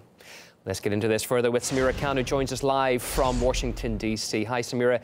Yeah, so that announcement by the FBI then was that charges against Clinton were not recommended. So I suppose the question now is, how could the then FBI director have had all the information at hand to make such a call if the investigation wasn't even over?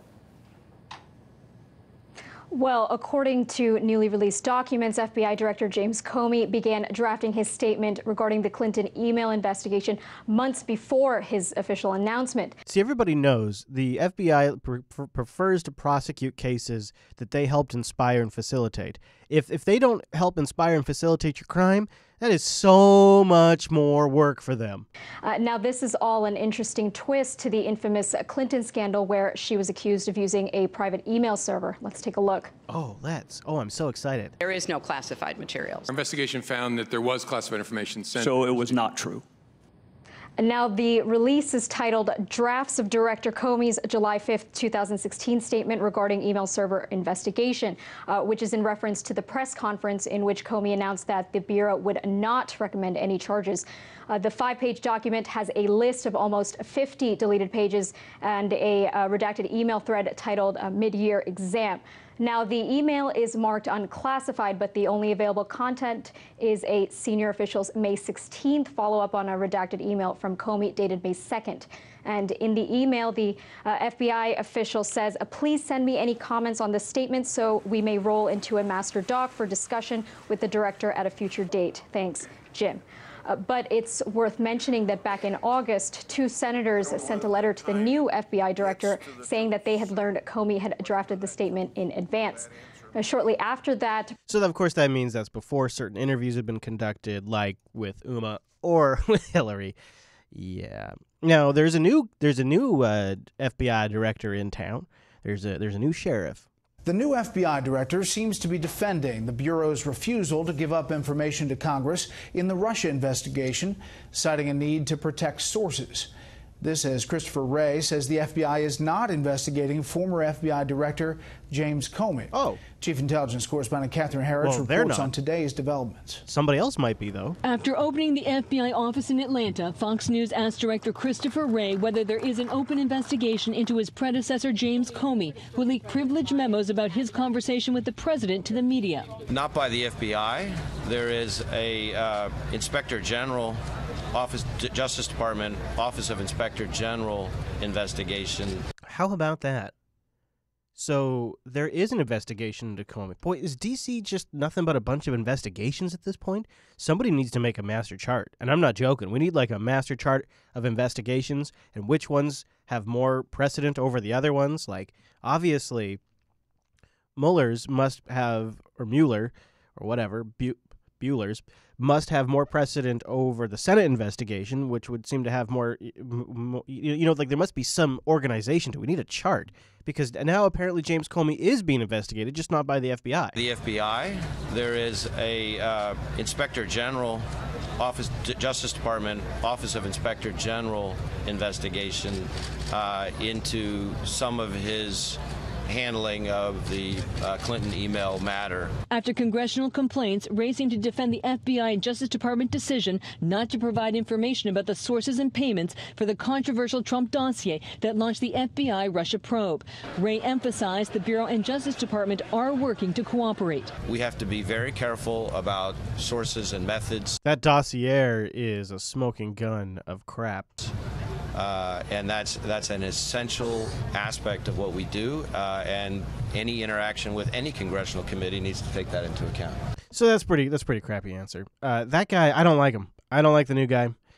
I feel like it's I don't know. He doesn't feel like a lawman. He feels like a politician to me. That's what I'm trying to say.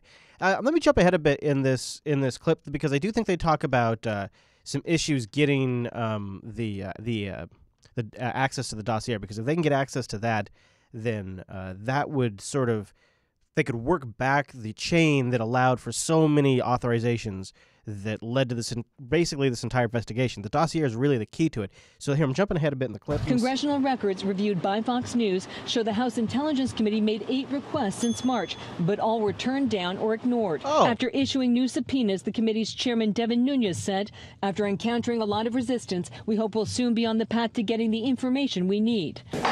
The Senate Intelligence and Judiciary Committees want similar information. Democrat Dianne Feinstein said they are working through several issues. We're in a little logjam right now. Our government's really something. I hope we can break it and get what we need, which are subpoenas to get some documents right now. After meetings on Capitol Hill this week, Facebook Chief Operating Officer Sheryl Sandberg told the website Axios that the Russian-backed ads designed to divide the American people should be released. Yeah, we'll see if that comes. So let's shift gears a little bit, because the investigation stuff, it's nonstop. It is really nonstop. You could have an entire weekly podcast on the Russia investigation stuff. You could have and all of the people that are being investigated. It's really all the media really wants to talk about. It's like 2 or 3 things they can sustain a conversation about. They don't seem to really have any capacity to report on any new things. And I know I don't really need to get on my soapbox with you guys, because you guys know this problem. And I'm not going to preach to the choir about it. It's frustrating to see it. It is frustrating still to see it. That's all. Well, why don't we shift? Because this is sort of my perfect example. And maybe this is actually a good sign. So you guys remember Abby Martin. She used to work at RT, and she's made quite a name for herself. And she has this new series that she does. And the Empire Files, I think it's called. And she went back down to Harvey now that the media sort of stopped reporting on it. And she's, of course, right on point with her commentary. The corporate media was on the ground to bring mostly unwanted scenes of human suffering. Y'all trying to interview people during their worst times. Like, that's not the smartest thing to do. So I'm so and sorry. You really trying to understand it with the microphone still in my face, with me shivering cold, with my kids wet, and you still putting the microphone in my face. Classic moment that we played here on the show. But almost as quickly as it came, Harvey was out of the news, a thing of the past. 1 month later, long after the cameras left, I wanted to see the state of Houston and how its people have recovered. With so many unprecedentedly strong hurricanes hitting the United States, Houston is much bigger than just a city getting back on its feet. It's a microcosm of the U.S. empire's ability and willingness to deal with natural disasters. I thought that was actually a good point. Immediately, I saw that Houston was not only far from help, but entire neighborhoods remain in ruins. So she's looking at this in a lens that I think is an interesting one to consider this situation. Obviously, the situation is still pretty bad. It's significantly bad, and they're not getting the help they need in a lot of areas. But entire neighborhoods remain in ruins, with no sign of local or federal government doing anything whatsoever. We've obviously come to almost expect this since Katrina. Really, it's sad because her lens, her perspective is well, how we handle this could be an indication of how we could handle a much grander scale issue. If there was a war or if there was some series of natural disasters, and the reality is we are not ready. We are not doing a good job. You know, that's what I see. And as my investigation found, the failure to address the urgent needs of my friends in Lakewood by a local, state, and federal government puppeted by big oil has much bigger implications of certain disaster in the near future in countless similar cities across the country. I mean, she kind of goes for the high drama there with when she makes the big oil points, which people ridicule her for, but it is worth considering why some areas are ignored, I suppose. But I wanted to find good news in some of this. And you can find the entire Empire Files story on this on YouTube. Just search for Empire Files after Hurricane Harvey. And it's about 25, 30 minutes long. And she does lots of long-form interviews, which is really interesting because nobody does that anymore. She really goes down there and tells a story. I just clipped for you the dramatic ins and outs of it. But the most of the episode is composed of her doing really good human interviews of people that are in a serious situation. I wanted to find good news. And it turns out I had to go to local inmates to find it. Hurricane Harvey relief efforts getting an unexpected boost. Texas prison inmates donated more than $53,000. That money is used by the inmates to buy food and supplies while they're locked up. More than 6,600 inmates chipped in and will go to the American Red Cross hurricane relief efforts. So I'd like to ask for your help in finding clips about Harvey, because I think going forward, it's really going to be local stuff. I don't think there's going to be a lot of national coverage of it, so it's going to slip off my radar more and more. So if you find them, go to discord.me/JupiterColony to join our Discord group. There's an Unfilter channel in there. Put your links in there, maybe tag at producer Matt when you do it so he sees them. And I'd like to start collecting coverage for the overtime about Harvey, because I don't want it to fall off our radar. It's happening everywhere else. So, but we could really use your help, because it's going to get harder and harder for us to track that story. So discord.me/JupiterColony to join the Discord, and look for the Unfiltered channel.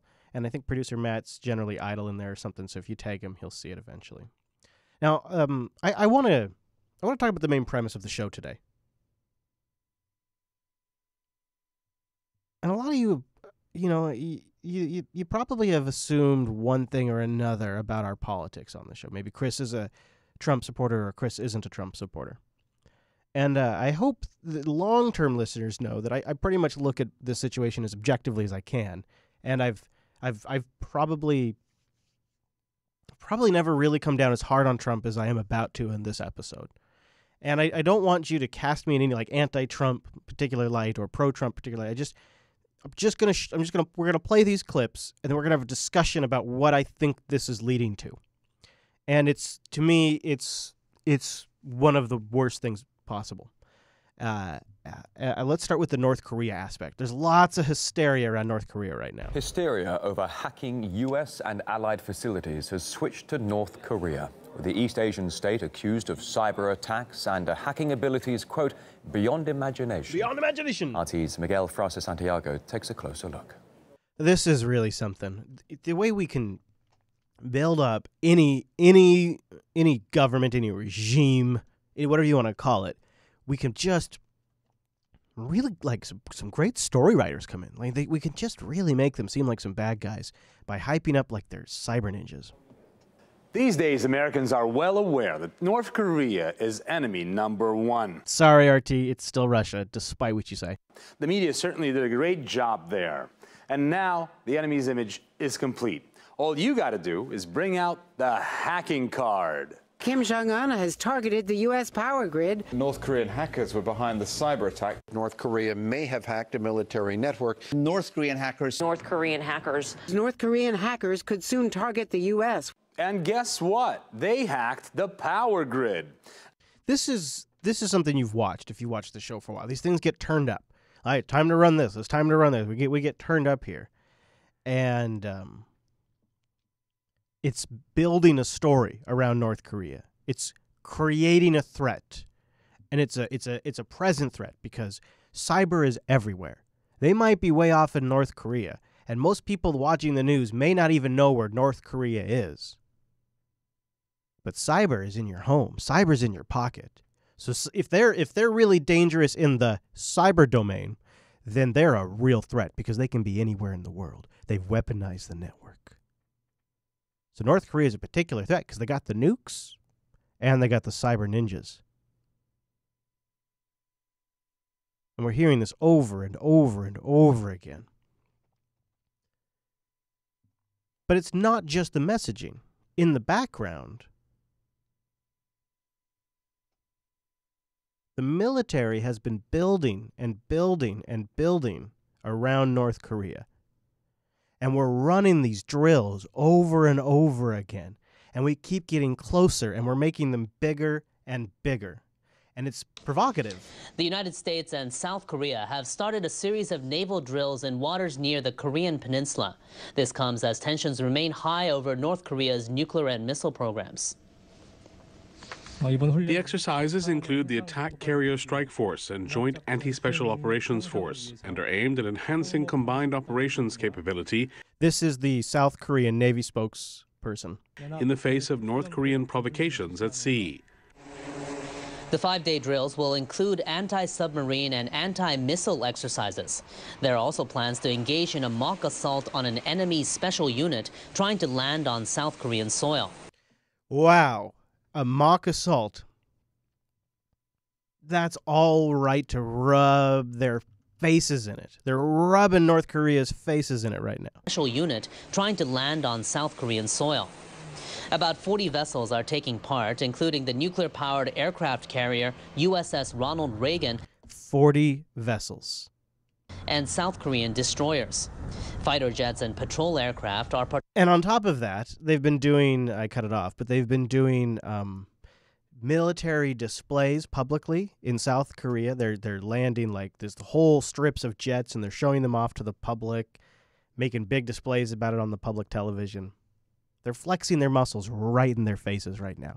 We are provoking them. You see, we hear the stories about their missile tests and about their nuke plans and about their cyber warriors. We have 40 ships off their front yard. And we're all over the place. We're running drills all over the place, and we're pissing off our allies. We're pissing off Japan even. People in western Japan say they're alarmed by what they believe were flares released from U.S. fighter jets over their town. Local government officials are looking for an explanation. People in Hiroshima Prefecture captured video footage last week of what appeared to be flares coming from U.S. military aircraft. One resident said 2 aircraft were carrying out exercises above the town. You know, they're focusing on the flares, which are disturbing to see these falling fire objects from U.S. fighter jets flying over us. Could you imagine? Could you imagine that for a second? Because you don't know they're flares. But as someone who from time to time lives in the path of a Navy base where they have fighter jets landing and taking off all the time, and sometimes there's some sort of emergency and they are hauling ass, it shakes your whole damn house. The whole place just, it is like a mini earthquake when they're in a rush. So if they were flying overhead doing this over town, that whole town is doing nothing but nobody's getting any work done, nobody's sleeping, nobody's having a conversation. It is a massive disruption. For about 30 minutes. Local officials have asked Japan's defense ministry to ask its U.S. counterparts for an explanation. People in and around the area have complained about U.S. aircraft training at low altitudes for a number of years. They're trying to flex their muscles. And you've heard stories about North Korean missiles going over Japan. That's why they're doing it there. They're flexing their muscles. So we're provoking North Korea in a very, very aggressive way. And then there's Iran. Another extremely, extremely dangerous situation. And there was a moment last week that we didn't talk about. But in context of all of this, I think I want to play it right now. Moments ago, President Trump addressing cameras at the White House, flanked by his commanders. You guys know what this represents? So he has all of his military commanders and their wives around him. It's a very proud moment, and they're all staggered and whatnot. And you can hear as they come in. It's really faint in the background, but Trump's he's waving his thumb around, and he says, "You know what this represents?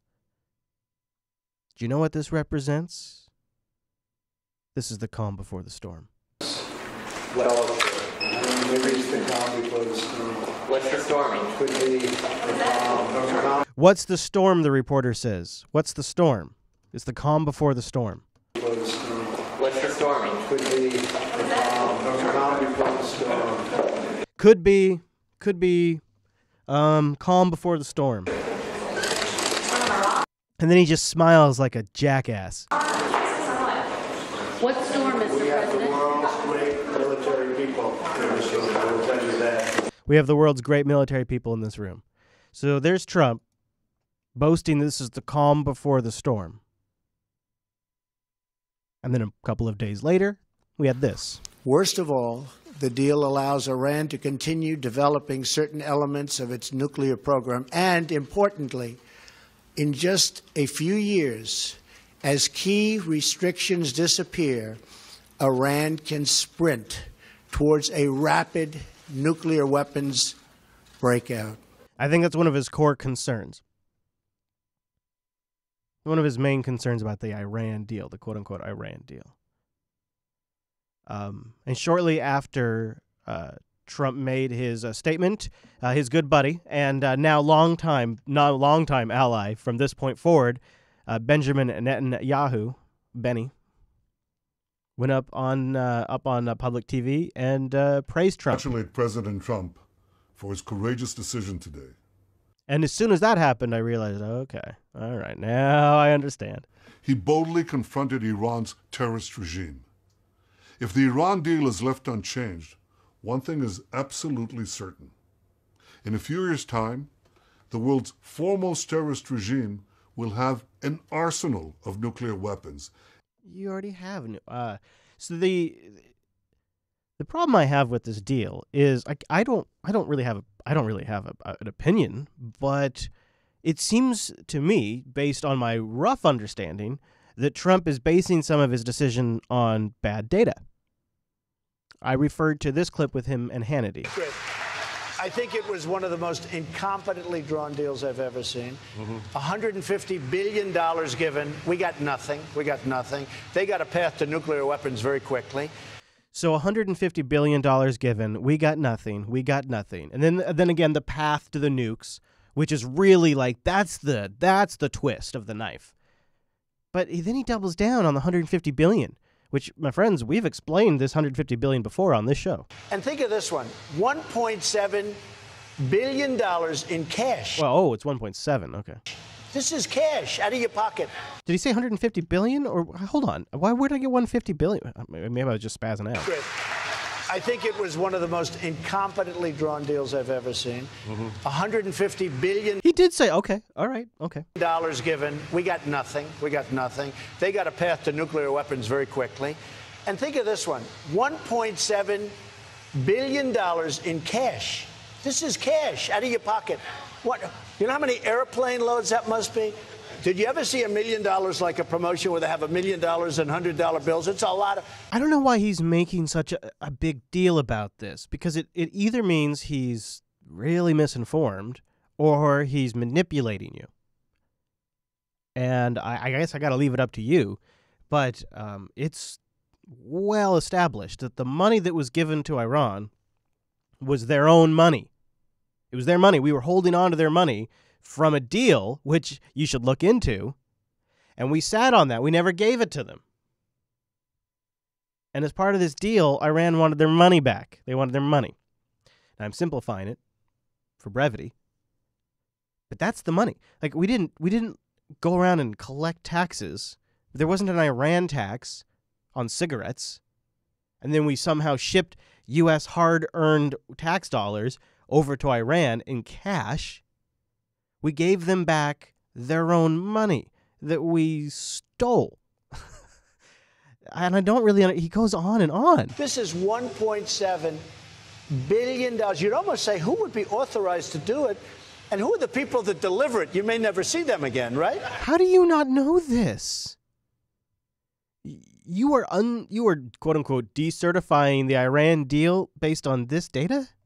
Plane loads. But just plane loads. So... This is the worst deal, he finishes. This is the worst deal. But that would be, if that is a true representation of his information, then he's misinformed on the deal. I'm not trying to quibble if the deal's good or bad. I'm not trying to say I have an opinion about the deal. But a lot of people do.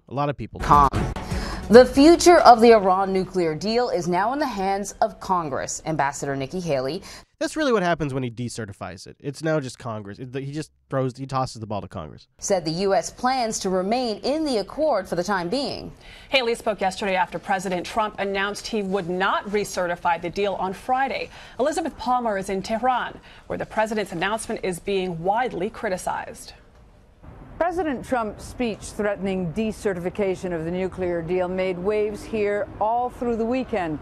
And even today, people are still trying to digest the news.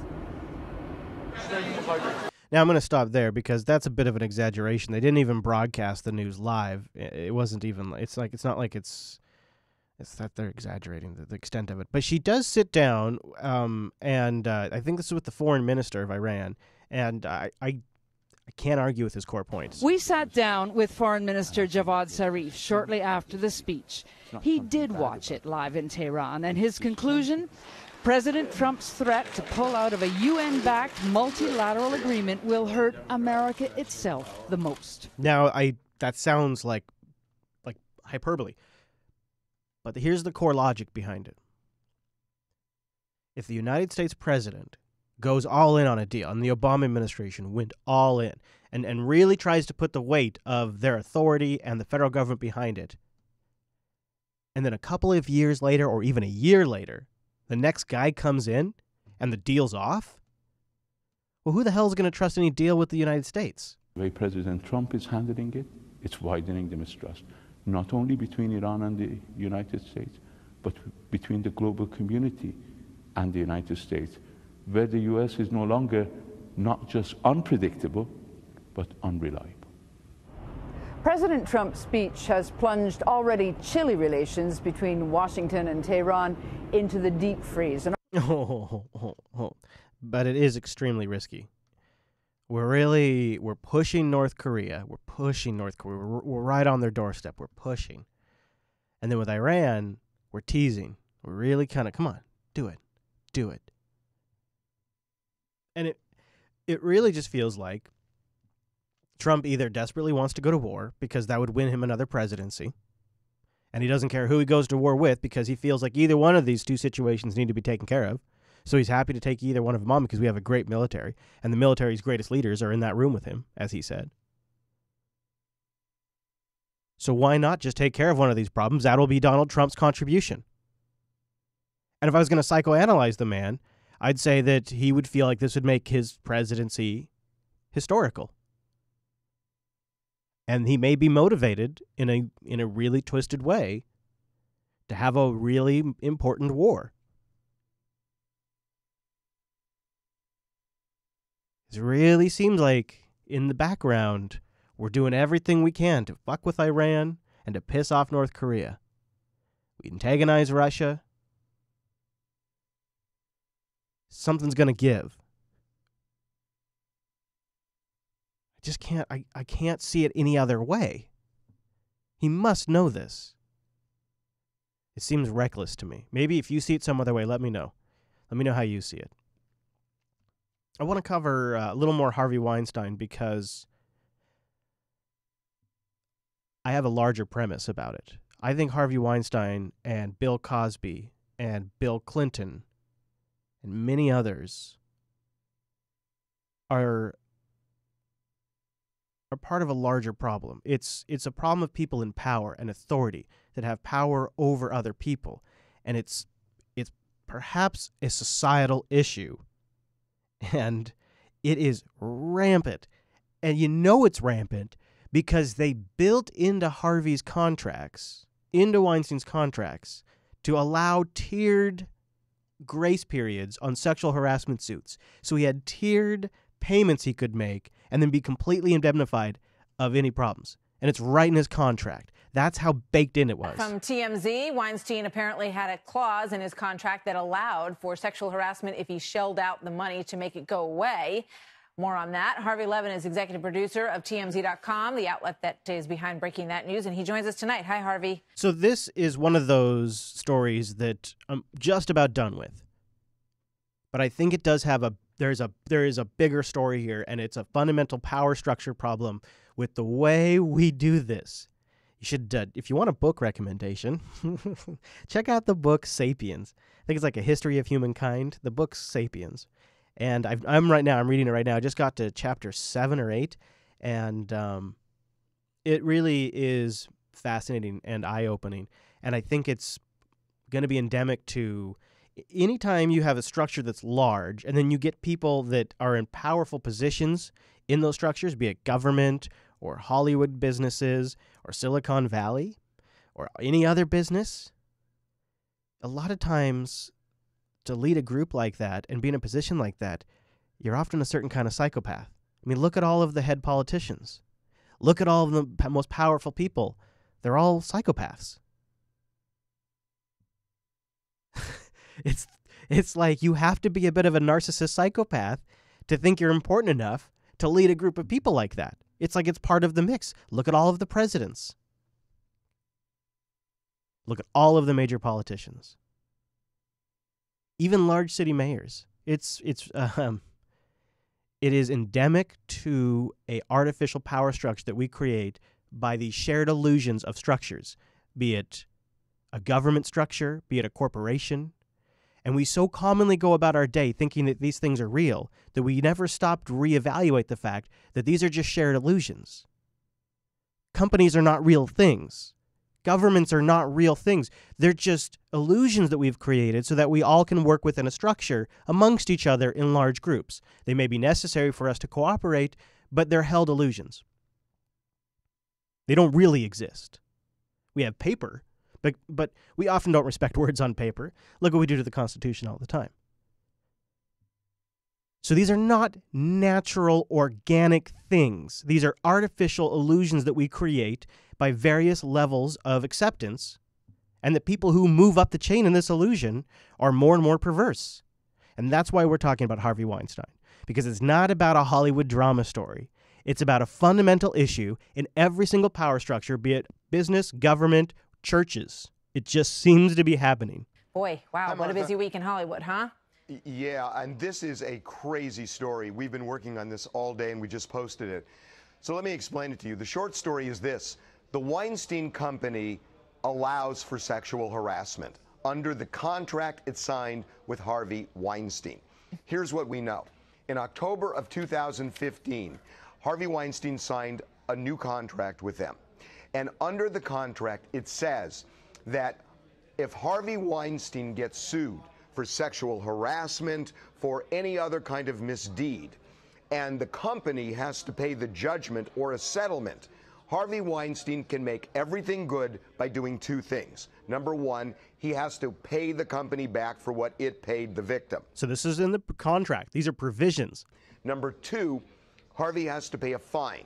And the way the fine is structured, for the first time he has to pay a settlement, the first time the company has to pay, Harvey has to pay a $250,000 fine. For the second judgment or settlement, he has to pay a $500,000 fine. For the third, $750,000. For the fourth or any number thereafter, he has to pay $1 million each time the company has to pay a settlement or judgment for any kind of a sexual let me ask you a question about that. And then he's good. It caps at $1 million. He pays $1 million from then on. How long did you say that has been in place, that agreement? For 2 years. Okay, so essentially for the last 2 years, Weinstein and Company has been acknowledging that they absolutely know that this is going on. Well, Martha, when the contract was signed, a member of the board of directors has now said they knew about settlements. He says we assumed that they were consensual sexual relationships. We didn't ask. You know what? Our bottom line, it sort of made it, let's say, made us inclined not to ask the hard questions. Now, there's a moment that was repeated often after the Harvey Weinstein revelations, and it was Corey Feldman, blah, blah, blah. Corey Feldman this, blah, blah, blah, blah. Are you familiar with this story? Corey Feldman came out ages ago.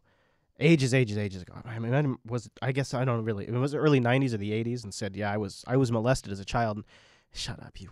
Don't say that. Don't shut up. Just don't talk about him. And you can't really find clips of it because it was so long ago. But I did manage to find a clip. You may have saw this floating around. I saw this and I thought, this really personifies the problem. And it's a clip from the early days of The View when Barbara Walters was still hosting. And listen to her reaction to this story.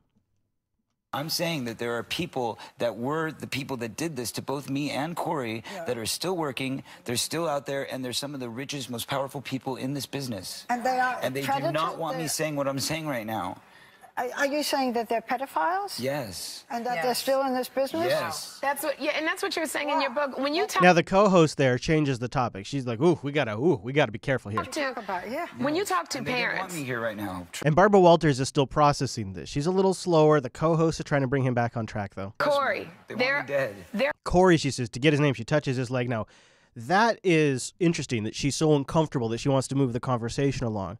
But Barbara Walters is apparently so shocked by this. Listen to what her immediate reaction is after he's made this statement. His life is threatened. He and Corey Feldman were molested. Those people are still in power. This is a massive revelation on her show right now. And her response is, well, I think it's the problem. There are a lot of parents out here who want to put their kids in this business. Here it comes. Their kids are cute. They're great actors. Da, da, da. What would you say to a parent who just has the best of intentions who's coming here with their child? If you're saying that there's a lot of predators in this industry. It's a many-feathered bird, okay? Be careful what you wish for. That's what I'll tell you. Now, Barbara, just at this point, she's flabbergasted. She's about to just unload. And it's not like a yell, but it's just so dismissive. You know, don't go into it with naivety. Don't go into it thinking that it's all roses and sunglasses and damaging an entire industry. I'm sorry, I'm not trying to. I'm just trying to say that it's a very important, serious topic. How dare you? How dare you? How dare you? Sorry, I'm not trying to. Let me go back a little bit so you can hear it. You're damaging an entire industry. How dare you? And then with that, she doesn't listen anymore. And he goes on, and they try to change the topic. And that's from the 90s. That's from forever ago. And then there's this last story that people have been submitting into the show. And I think it's worth playing because we talked last week about how Hillary was able to take this Weinstein situation and use it as political leverage to get people to want to hear her take. And one of the things that people really gave her a hard time for, it's my new pet peeve, is she took 5 days to come out. People don't even understand it takes her a couple of days just to get ready. So the fact that she came out in 5 days is pretty good. And we all assumed, well, in the meantime, that was because she was looking at her finances and she's figuring out how she's going to give that money back. And one of the first things she said is, I'm giving that money back. I donate to charity every year, and I'm giving that money back. Well, turns out not giving the money back. Already spent Harvey it. Weinstein gave hundreds of thousands of dollars to politicians and to the Clinton Foundation over the years. In a statement today, the Clinton Foundation announced that it is not returning the money. It's refusing, saying that money was spent a long time ago on what it called, apparently without irony, charitable efforts.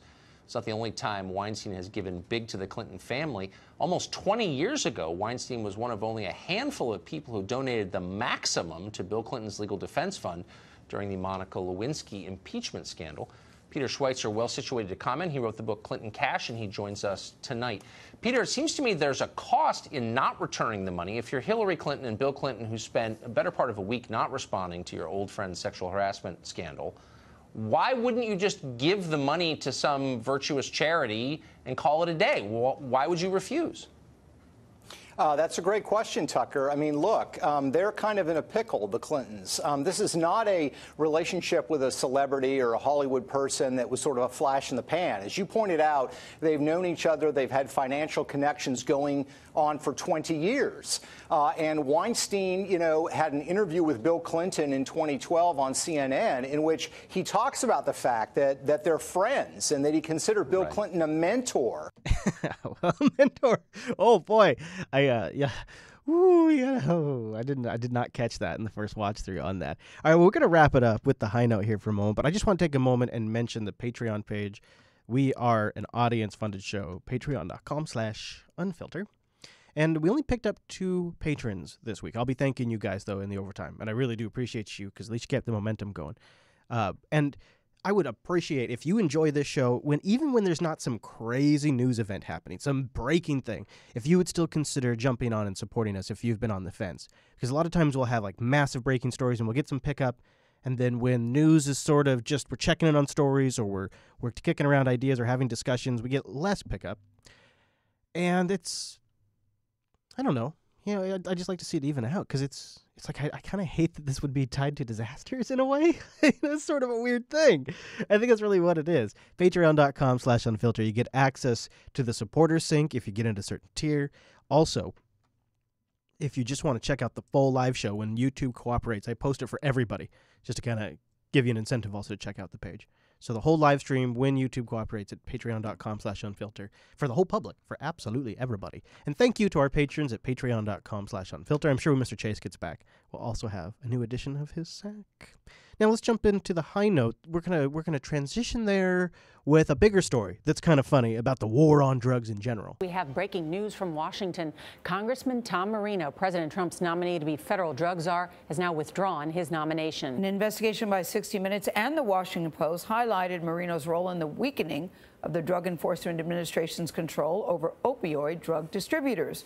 The president said yesterday he would look again at this issue. I did see the report. We're going to look into the report. We're going to take it very seriously because we're going to have a major announcement probably next week on the drug crisis and on the opioid massive problem. Representative Marino sponsored a law limiting the DEA's enforcement power that took effect in 2016. My kind of guy. More than 64,000 Americans died that year from drug overdoses, most from opioids. You see, the false equivalency that they make is that the deaths were so high because of a lack of enforcement.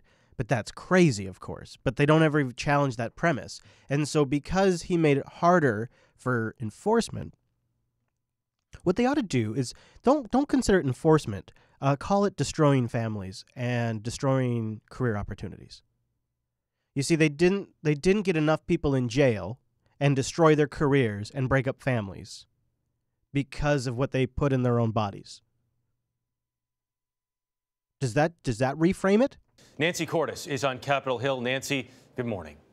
Good morning. Here's what the president tweeted a short time ago. Representative Tom Marino has informed me that he is withdrawing his name from consideration as drug czar. There you go. This is the state of U.S. politics perfectly summed up. Because this guy was, and I'm not trying to defend him, the whole premise is just what upsets me. Because he made it harder for the DEA to enforce drug laws, he can't be the drug czar because he won't be hard enough. He has to be hard. He has to crack down. He can't dial down enforcement. Ooh, wouldn't it be great to have somebody that wanted to go in there and just sort of dismantle the drug war? That would really be something. That would really been amazing. Maybe one day. Now, we've talked a little bit about this last week. I think maybe we didn't. Maybe we didn't because it seemed a little, I don't know, maybe glib. But the wildfires in California, which are just devastating as hell, definitely did take a toll on the cannabis industry. My friends, let's all pour one out for the weed. Recent fires have hit the marijuana industry, burning dozens of farms and leaving many more plants damaged by the smoke. KPIX5's Julia Goodrich takes us to a marijuana farm in West Marin. Growers there say enough of this year's crop is ruined and the price of pot will probably go up. I wonder if we'll ever get to a point where they're going to allow pot to go across state lines. So some national media will be like, oh, the pot supplies in California consumes 40% or 70%, depending on the metric they use, of all of the cannabis in the country. And it doesn't work like that. The pot doesn't go across state lines. So if you're going to buy cannabis in Washington, it's only been grown in Washington. Just to get to this West Marin pot farm means trekking down steep terrain. There is no vehicle access. Once down the hill, a $500,000 cash crop that was in the direct smoky path of the Tubbs fire. We knew that we had to get our pot out immediately or risk losing everything. Chris Leanhoutz is the master grower of this medical marijuana farm. As the sun rose, you could see the red glow in the sky, and then you could see the ash raining down. And then that's when I realized that we needed to get this out immediately. I wonder if that guy's a pot smoker. What do you think? There was a red flag warning, and heavy smoke was heading this way. What was going through your mind? My farm is literally going up in smoke? Yeah, exactly. I need to get this out of here or I'm going to lose the last 9 months of my life. Besides worrying about fire, they also worried about water. All of their supply was being used to fight the Tubbs fire. So we had to manually use our pickup trucks to haul 100 gallons at a time up. Ugh. So did all of the smoke affect this crop? That's still yet to be known. Workers had to come here in the middle of the night and work 24/7 to harvest 200 to 250 pounds worth of marijuana. They normally dry it on the grounds here. They had to haul all of the marijuana up the hill and bring it to a facility in Salinas. Smoke will ruin this crop. No, just say it's a smoky flavor. It can't be sold for medicinal use because of potential toxins. The final product isn't ready, so until it is, we're kind of waiting in limbo. I mean, I feel like people still buy that. I got to be honest. And California's marijuana growers are up against a key lifeline, crop insurance. There's no insurance whatsoever. People have insurance on their individual houses, but not the crop itself. Yeah, I bet. Huh. Yeah, that is also probably happening to the wine industry, I would imagine, as well. Now, on the other end, as the industry gets more established, you're going to need more professionals. You're going to need more trained professionals to come into the market. And then they're going to demand higher paying wages. It's sort of like the circle of economy, but you got to start by getting that high-skilled talent out there. And there is a university that's aiming to do just that. The marijuana business is growing in states where it is legal, and now one university is taking notice. Northern Michigan University is believed to be the first college to offer a 4-year degree in marijuana studies. The program began this fall, and students will take classes in biology and chemistry, as well as finance and marketing. I can understand, some kid's going to go in there and be like, he's going to go home and his parents will be like, oh, what are you doing? Oh, I'm studying to grow weed. But no, it's the organic part of it. It's not just like there's a lot of money in that. Officials at the university believe the program will be good for the pot industry, and they don't expect to be the only university with a marijuana-related degree for long. Lion, times have changed. Exactly. That's exactly what I was thinking. Yeah, then your kids come old. home. Wow. Studying marijuana. Wow. Okay. Old people. Thank you for joining us. The show isn't technically over. This is like the veggies. But I do have some super tasty post-meal tidbits in the overtime, which is appended to this here file if you just want to stay tuned and enjoy it. You don't got to do nothing. I've just integrated it right into your stream. Otherwise, if you're departing, I would like to leave you with a bit of wisdom. Now, your Unfilter show's live on the Wednesdays. If the storms don't knock us offline, it's been very, very stormy here for the last few days. I didn't actually think we'd make it through the whole show. Because damn, it's windy here. Damn, it's windy. But when we don't get knocked off by Mother Nature, you can get our live time over at jupiterbroadcasting.com/calendar. That'll convert it to your local time. We do it here on Wednesdays. Locally, in Jupiter Broadcasting time, I tend to get the stream fired up around 3:30 p.m. on a Wednesday. Start doing pre-show stuff, play some live stream clips. The version that goes on YouTube usually kicks in a few minutes after that, after certain shenanigans that can't go on YouTube have been had. So there really is, I guess, a little more that even doesn't make it on YouTube. You can check that out. jupiterbroadcasting.com/calendar. We do have that Unfiltered chat. discord.me/JupiterColony to sign up. If you have clips, you can try sharing them there for a bit, because it's not a super active chat during the week. So why not put it to use? Just look for the Unfiltered chat room once you've joined. By the way, Discord app, right there in the web browser, discordapp.com. Don't have to install nothing. Follow the network at Jupiter Signal. Follow me at Chris LAS. Follow Mr. Chase at Nunes. Thank you very much for joining us. We'll see you right back here next week.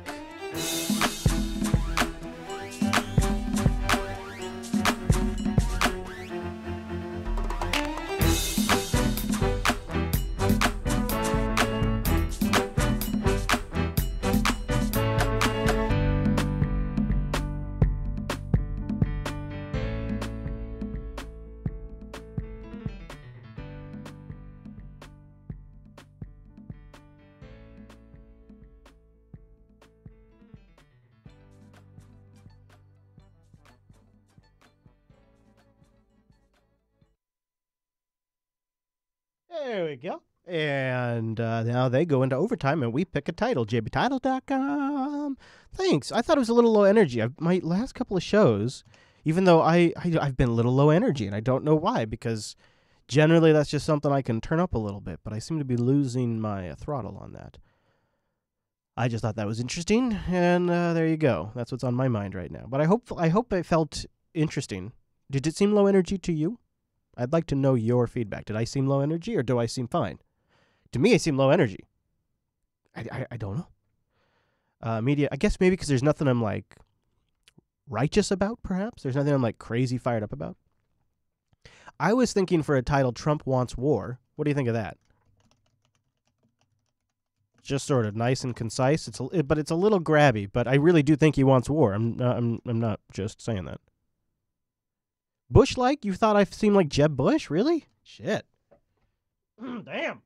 I mean, shit. I mean, damn shit, damn. It hurts, bro. Bro, it hurts. Hurts. So what do you think? Trump wants war. Is that too much? JBTitles.com. JBTitles.com.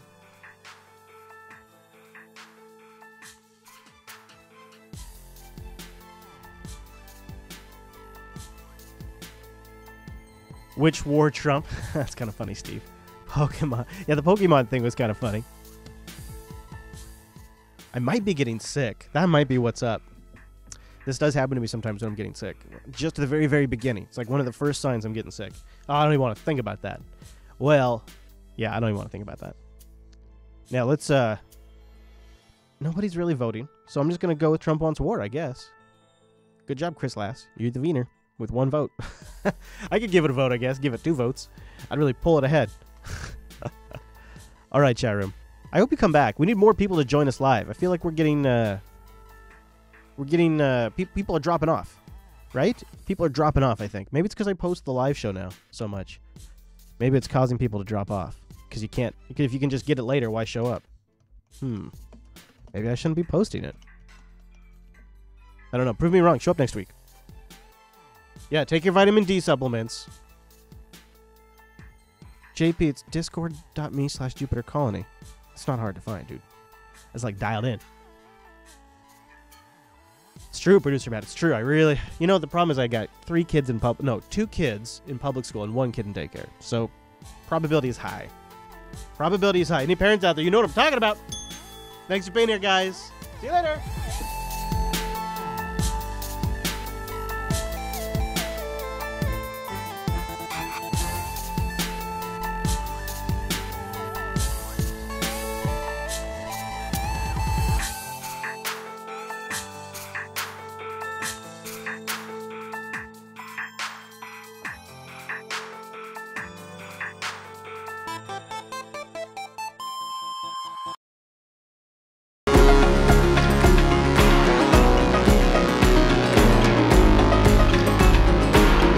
Hello, and welcome to Linux Action News, our weekly take on Linux and the open source world. This is episode 23, recorded on October 15th, 2017. I'm Chris. And I'm Joe. Hello, Joe. It's good to be with you again. We have so many things to get into, a good range of topics today. Let's start with one that affects a lot of us that use Steam under Linux, and that's sort of like hodgepodge, mismatched support for different games, and sometimes they rely on outdated libraries, and sometimes when you try to use native libraries, things don't work quite well. And we've just been waiting for somebody to come along and potentially solve this mess of a problem. Well, Solus has been the go-to platform for a lot of Steam users on Linux, I understand, because Ikey's been really pushing the envelope in that area. And now, thanks to Snaps, it's getting a little bit easier to do that. You mentioned Snaps. Let's talk about base Snaps. This is something new as of Snapd 2.28. I'm not an expert in this, but I'll reframe the conversation to give you a perspective. Let's say you created an application that, for whatever reason, really just runs on Fedora 25. And a use case comes up where you need to run that on Arch Linux. You can now create a snap of the application and a base snap of Fedora 25. That's sort of like a Fedora 25 runtime environment. Now, if you're on a system that doesn't have that runtime environment, you can have this application snap that requires that base. And it pulls it down and installs it, and the application runs as expected. But if you were to install that same snap on a Fedora 25 system, it wouldn't necessarily need that base snap, so they can be separate pieces. And what Solus is doing is they're creating the Linux Steam integration project using a strict Linux Stream integration intercept module, which sounds like a ninja move. Yeah, and it means that every other distribution that's using Snaps can benefit from the work that Ikey and the rest of the Solus team have put in.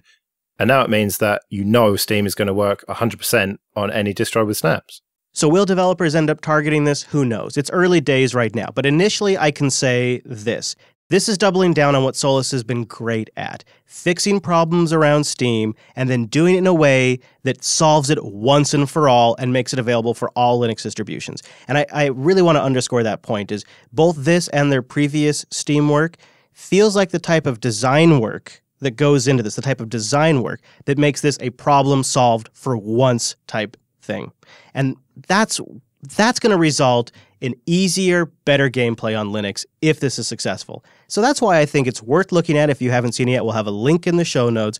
Go over to linuxactionnews.com/23, and you'll see it's one of our top links. Read about it, and you can get it going on your distribution now if you support Snaps, which you probably do. Yeah, it's almost like Valve should have done this in the first place, but it's been left to the community, and the community has stepped up. So, yeah, well done, Ikey and Solus, for pushing that forward. So you mentioned Fedora in there. Well, Fedora Workstation 27 is going to have AAC support. Well, kind of. AAC is the modern replacement for MP3. No one's using MP3 anymore, right?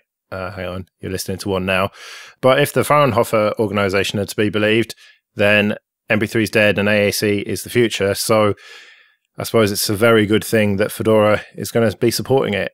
But I say kind of because it's not every single implementation of it, but at least some AAC files will now play going forward in Fedora. My takeaway is that most common AAC files will be supported by Fedora. This is based on an implementation released by Google. And one of the things that Fedora is doing here that's kind of nice is they're also going to be releasing GStreamer plugins.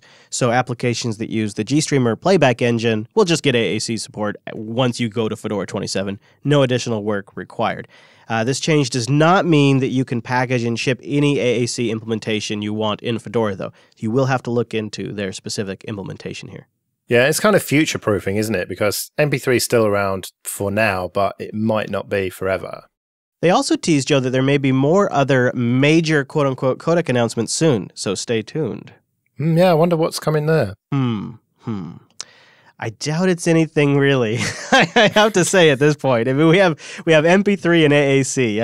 I think that pretty much covers all of the proprietary audio codecs, but maybe I'll be proven wrong. Maybe it's video. That would be very cool. That would be very cool. All right, well, you have had all sorts of problems with GNOME in the studio, and people keep suggesting various replacements for it. And you have said to me that you want to have one desktop environment, one unified experience across all your machines. Well, how about Plasma 5.11? Yeah, the new release by our friends over at KDE. Plasma 5.11 has a bunch of new features. Probably the most standout ones are the Settings app, and the most popular one is improved notifications, including notification history. I didn't realize how popular that was until I started getting emails about it. I like the new Task Manager. I think that's maybe my favorite new feature. And this release also includes the new Vault system, which, quote, allows users to encrypt open sets of documents in a secure and user-friendly way.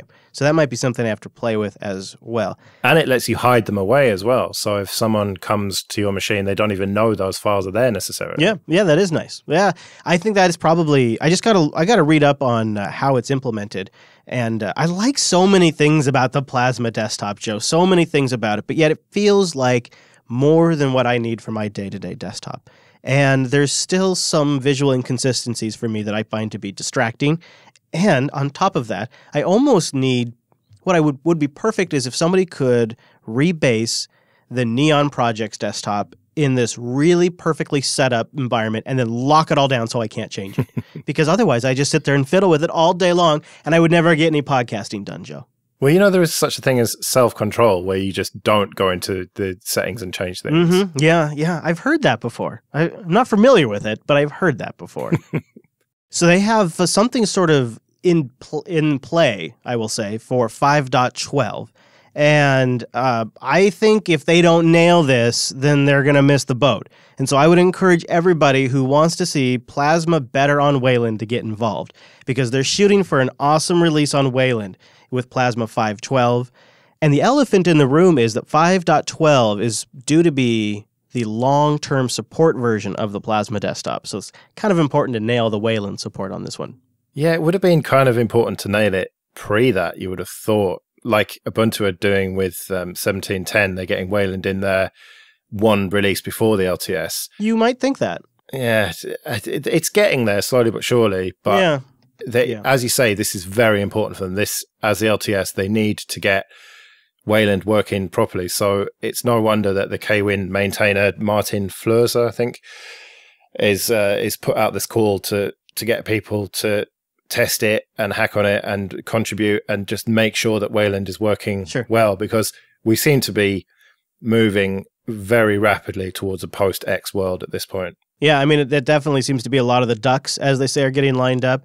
But I do feel like this will be looked back on as an effort that was implemented too little, too late, because I feel one of the things we are learning very hard with Wayland right now is scale and use cases, like esoteric use cases, like edge cases, I guess would be the phrase, are really what make the difference. And until you have a lot of those, and until you have hundreds of thousands, if not millions of those, you're not really testing Wayland.